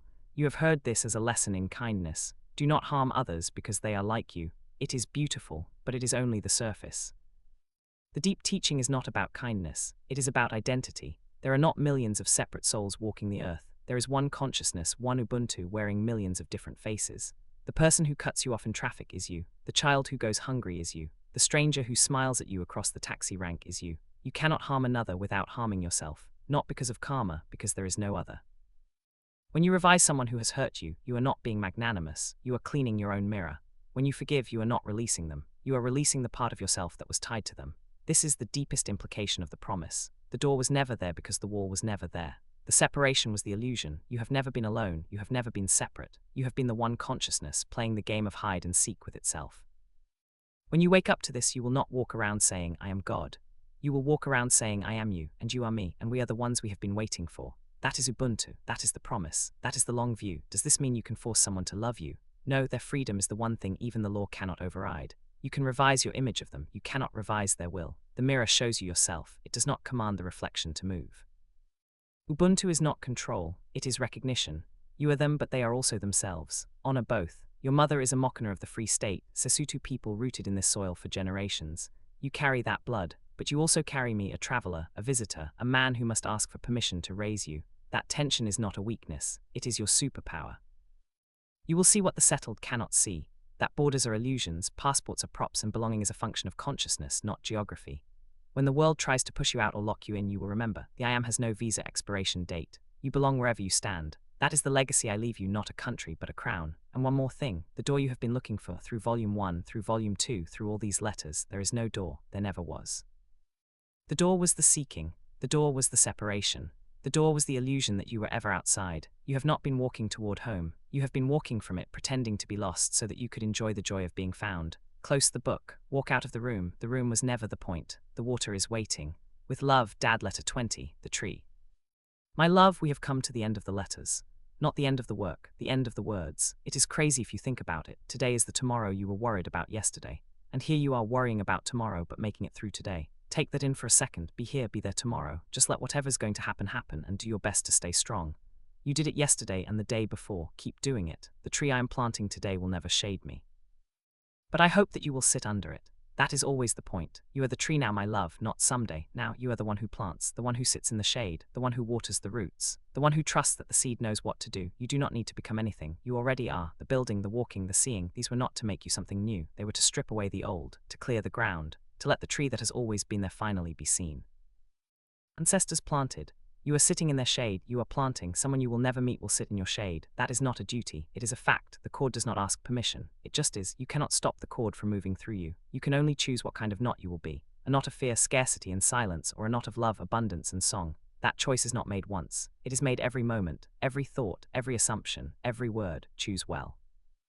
Not because you are afraid of punishment, because you are the gardener now, and the garden is not separate from you. The Nguni word Hlalaza describes the sudden, vivid, exploding greenness of a tree that has finally broken through the soil after a long, dark gestation. It is the evidence of life that cannot be hidden. It demands attention. The entire point of this trilogy, the building, the walking, the waking, is not survival. It is Hlalaza. The undeniable, visible materialization of an inner state of consciousness. The shade that appears where there was only bare earth. The fruit that feeds strangers who never saw you plant the seed. When your internal roots are deeply watered with assumptions of abundance, your outer life is legally compelled to burst into a fresh, vibrant, unmistakable green that provides shade for everyone around you. That is Hlalaza. That is the tree. That is the long view. There was a man I worked with at the warehouse. His name was Goodman. He was old, older than my father. His hands were thick and scarred, the way hands get when they have been holding things for a long time. Boxes, pallets, machines. The weight of the warehouse. The skin on his palms was cracked, the lines deep and dark with dirt that never fully washed out. He had been holding things for decades. He was the one who taught me to drive the VNA, the very narrow aisle lift, the machine that moves through the aisles with 1 centimeter of clearance on either side. 1 centimeter, that's nothing. That's the width of your finger. If you drift even slightly, the pallet catches the racking. The whole shelf can collapse.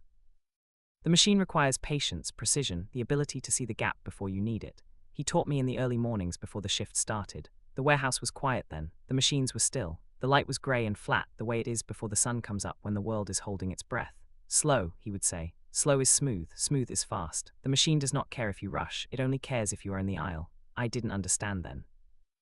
I thought he was teaching me how to drive, but he was teaching me something else. He was teaching me how to hold the machine, how to hold the aisle, how to hold the weight, how to hold the shift. One night after the shift was over, I found him sitting in the break room. The lights were off. The coffee machine was cold. He was sitting in the dark, his hands folded on the table, his eyes closed. You ever think about the boxes? He asked. What boxes? The ones we move.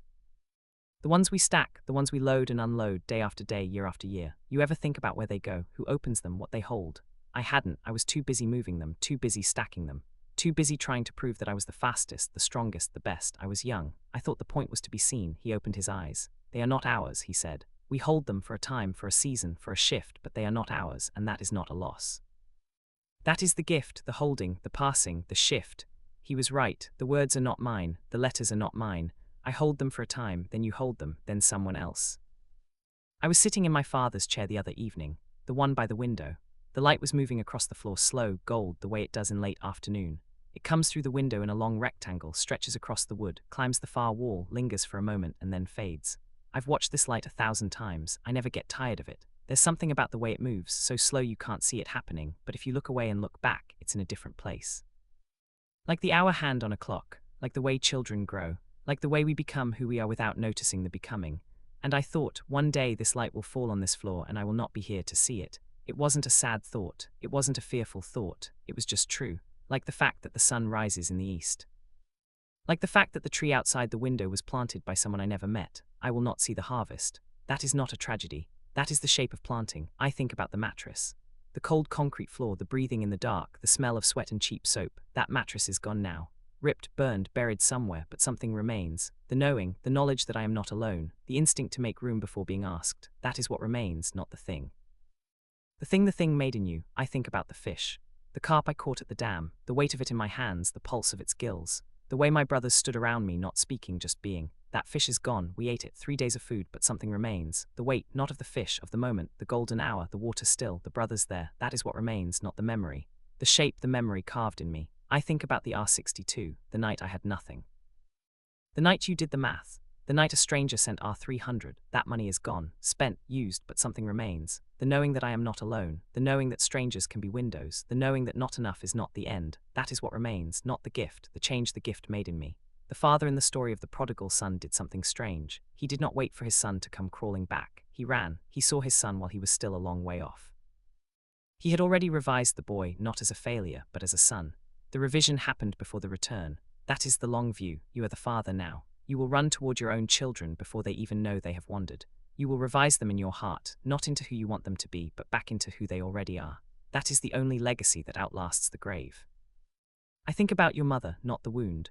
The woman I once loved enough to try, that trying remains, the effort remains, the hope remains. It did not land where I wanted it to land, but the trying itself became a seed. I do not know what will grow from it. That is not my question to answer. I think about Brittany, not the words she said. The way she sat with her phone face down, waiting to be heard. The way she touched her head without knowing why. The way she is still asking questions. That asking remains. There was a tree in my grandmother's yard before I was born. An old acacia, massive, its trunk gnarled with age, its branches spreading wide enough to cover half the property. My mother played under it as a girl, she told me. Sat in its shade on hot afternoons, reading books borrowed from the mobile library. My aunts sat under it as teenagers, talking about boys, dreaming about futures they couldn't yet imagine. My uncles proposed under it, or so the story goes, down on one knee, rings produced from pockets, promises made in dappled light. By the time I came along, it was gone. Died, cut down, removed. The yard looked empty without it, my mother said. Took years to get used to the sun, but I still sat in its shade. Not the physical shade that was long gone, burned away by the sun that now fell where the tree once stood, but the other kind, the stories about it. The way my mother talked about it, her voice soft and remembering. The way my aunts smiled when they remembered sitting under it, their faces young again for a moment. The way my uncles would nod when it was mentioned, their eyes distant, seeing something that wasn't there anymore. That tree outlasted itself, gave shade long after it was gone. That is the long view. You will sit in the shade of trees you never saw planted. And one day someone will sit in yours. Your grandmother is gone. Her hands are cold. Her voice is silent, but something remains. The way she held my face, the way she looked at me. The way she named her children gift and destroyer and meant love both times. That is what remains, not her body, her way of being, the way she made people feel seen. That is the only thing that lasts, the way you make people feel. So here is the question, the one I cannot answer, the one only you can answer over time by living. What will remain of you, not your grades, not your money, not your titles. Not the things you built. The way you made people feel, the doors you held open, the windows you became, the people who felt safe because you were there, that is what remains. That is the only thing, and I see you when you look at me with those puppy dog eyes and say, "Daddy, please, pretty please, Daddy." I swear to you, that's your mother. She used to do it to me too, all the time. It was frustrating and the best feeling all at once. I know what you're doing. You're robbing me. You're taking advantage. I know I'm going to say yes and I'll regret it later, but I let myself fall for it. Every time, ha ha ha, that's the magic. That's what I can't teach you in any letter. That's what you'll have to feel for yourself one day when someone looks at you the way you look at me, the way your mother used to look at me before you were even a thought. That is the gift she gave me. Not the years, the look, the knowing that I was seen. And that is what you will give someone one day without even trying. I do not know what you will leave behind. I hope I am there to see it. But even if I am not, I will have seen enough. The parking lot, the math, the blue-eyed boy and the ick. The way you said it's fine when it wasn't and meant it as love. That is what remains of you already. And you are only 13, the tree is planted. The shade is falling, someone you will never meet will sit here. That is the only legacy that matters. The door is open, my love, walk through it. The world is waiting.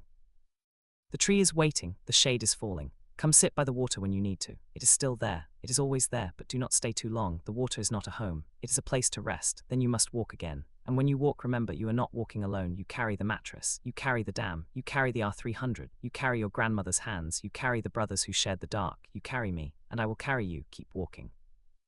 Not because you know where you're going, because the walking is how you find out. That is what remains. That is the only thing. Kamagu, it is finished. Not the work, the words. The work is yours now. Go, my love, be the tree. I will be the water, still, patient, waiting. When you need me, you know where to find me. Sitting in the chair, watching the light move. Not gone, just quiet. I am. End of Volume 3, end of the letters just for you trilogy. Back matter, the Longview Toolkit, a quick reference to the tools built in this volume. Tool, practice the decree each morning before checking your phone. Speak your new identity from the sovereign heart, in Lizio. Let the words fall from your throat to your chest to your belly. Feel the fire and begin to heat. The pruning shears each night. Prune one dead branch from your memory. Revise the event until the feeling of relief replaces the sting.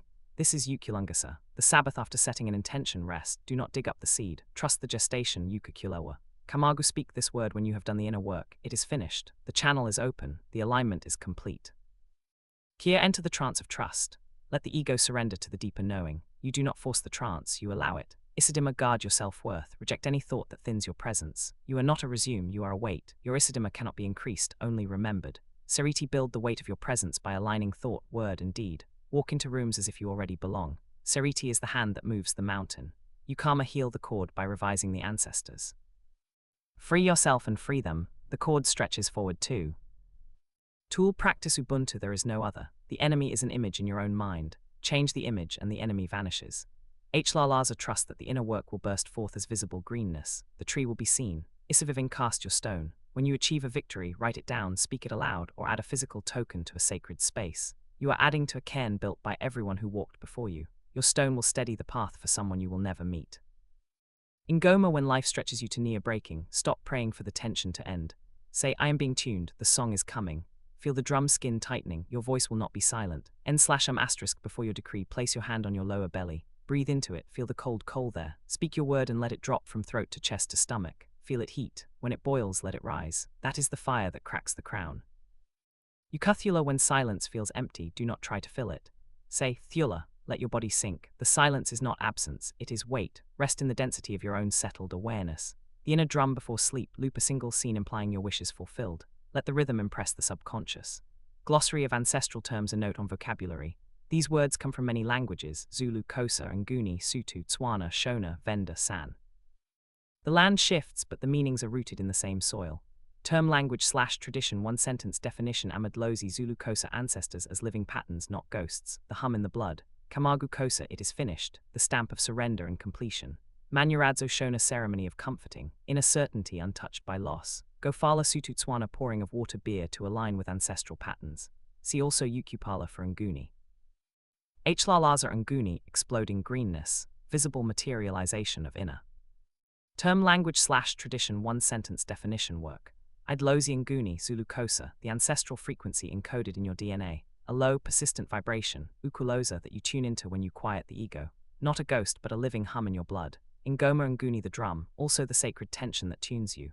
The animal hide must be stretched to near breaking to sing. Your soul is an Ngoma being tuned for its song. In Lizio Nguni, sovereign heart, where idea becomes felt truth. In Yoni Yamoya Nguni, bird of the spirit, the soul as unseen presence. Isidima Xhosa, Zulu, weight of presence, unshakable self-worth, the unalterable divine mass assigned to your soul. Isinyama Xhosa, Zulu, stuckness or self-condemnation, a story that can be revised. Isithunzi, Zulu Xhosa, invisible shadow of authority, presence before speech, the radiation of your Isidima into the world. Isithaniwa, Zulu, inner messenger, guide speaking through dreams and knowing. Isavivane Nguni, a stone cairn built by generations of travelers, a physical testament to multi-generational legacy. Each person adds a stone, spitting their Isithunzi onto the pile. Isavunguvungu, Zulu, whirlwind of collective fear. Kia San, trance dance of surrender, that represents a click sound in the San language. Kusvapira Shona, unconditional devotion, burning the bridge to the old self. Mupurfita Shona Venda Seer, who holds the original blueprint despite appearances. Enum San, latent spiritual fire stored in the pit of the stomach and base of the spine. When heated by rhythm, decree, or feeling, it boils up the spine and cracks open the crown. Ralavhimba Venda, unapproachable presence, ground of awareness, the eagle that disappears into the sun. Sariti Sututswana, weight of presence, authority radiated from within, the kinetic field that shapes your environment. Term language/tradition, one sentence definition, Ufuso Zulu genetic and spiritual code, editable inheritance. Langa Nguni, the primordial reedbed, cosmic swamp of unmanifested potential, the formless ground where all stories are born and return to be revised. Ukama Shona, cord of relatedness connecting all beings. Ukubika Nguni, sovereign declaration to the ancestors, not servitude, Ukakonza. Reporting as an heir who has already taken possession of the field. Ukakula Zulu, sacred gestation, trusting the dark pregnancy of desire. Ukakonza Nguni, declaring alignment with ancestors, modern usage often conflated with servitude. The deeper term is Ukubika. Ukulungasa Kosa Zulu, making right, revising the spiritual record. Ukupala Nguni, Zulu Kosa, the act of pouring libation and speaking alignment to the ancestors. Sututswana call the same act Gofala. Ukafenduka Nguni, 180 degrees turn from problem to solution. Mechanical pivot, not guilt-based repentance. Ukusula Nguni, silence as dense weight, not emptiness, the heavy settling of a soul after dropping its burdens. Ukathwasa Kosa Zulu, emergence, the new moon appearing from 3-day darkness or spring breaking through frost, the collapse before the reset.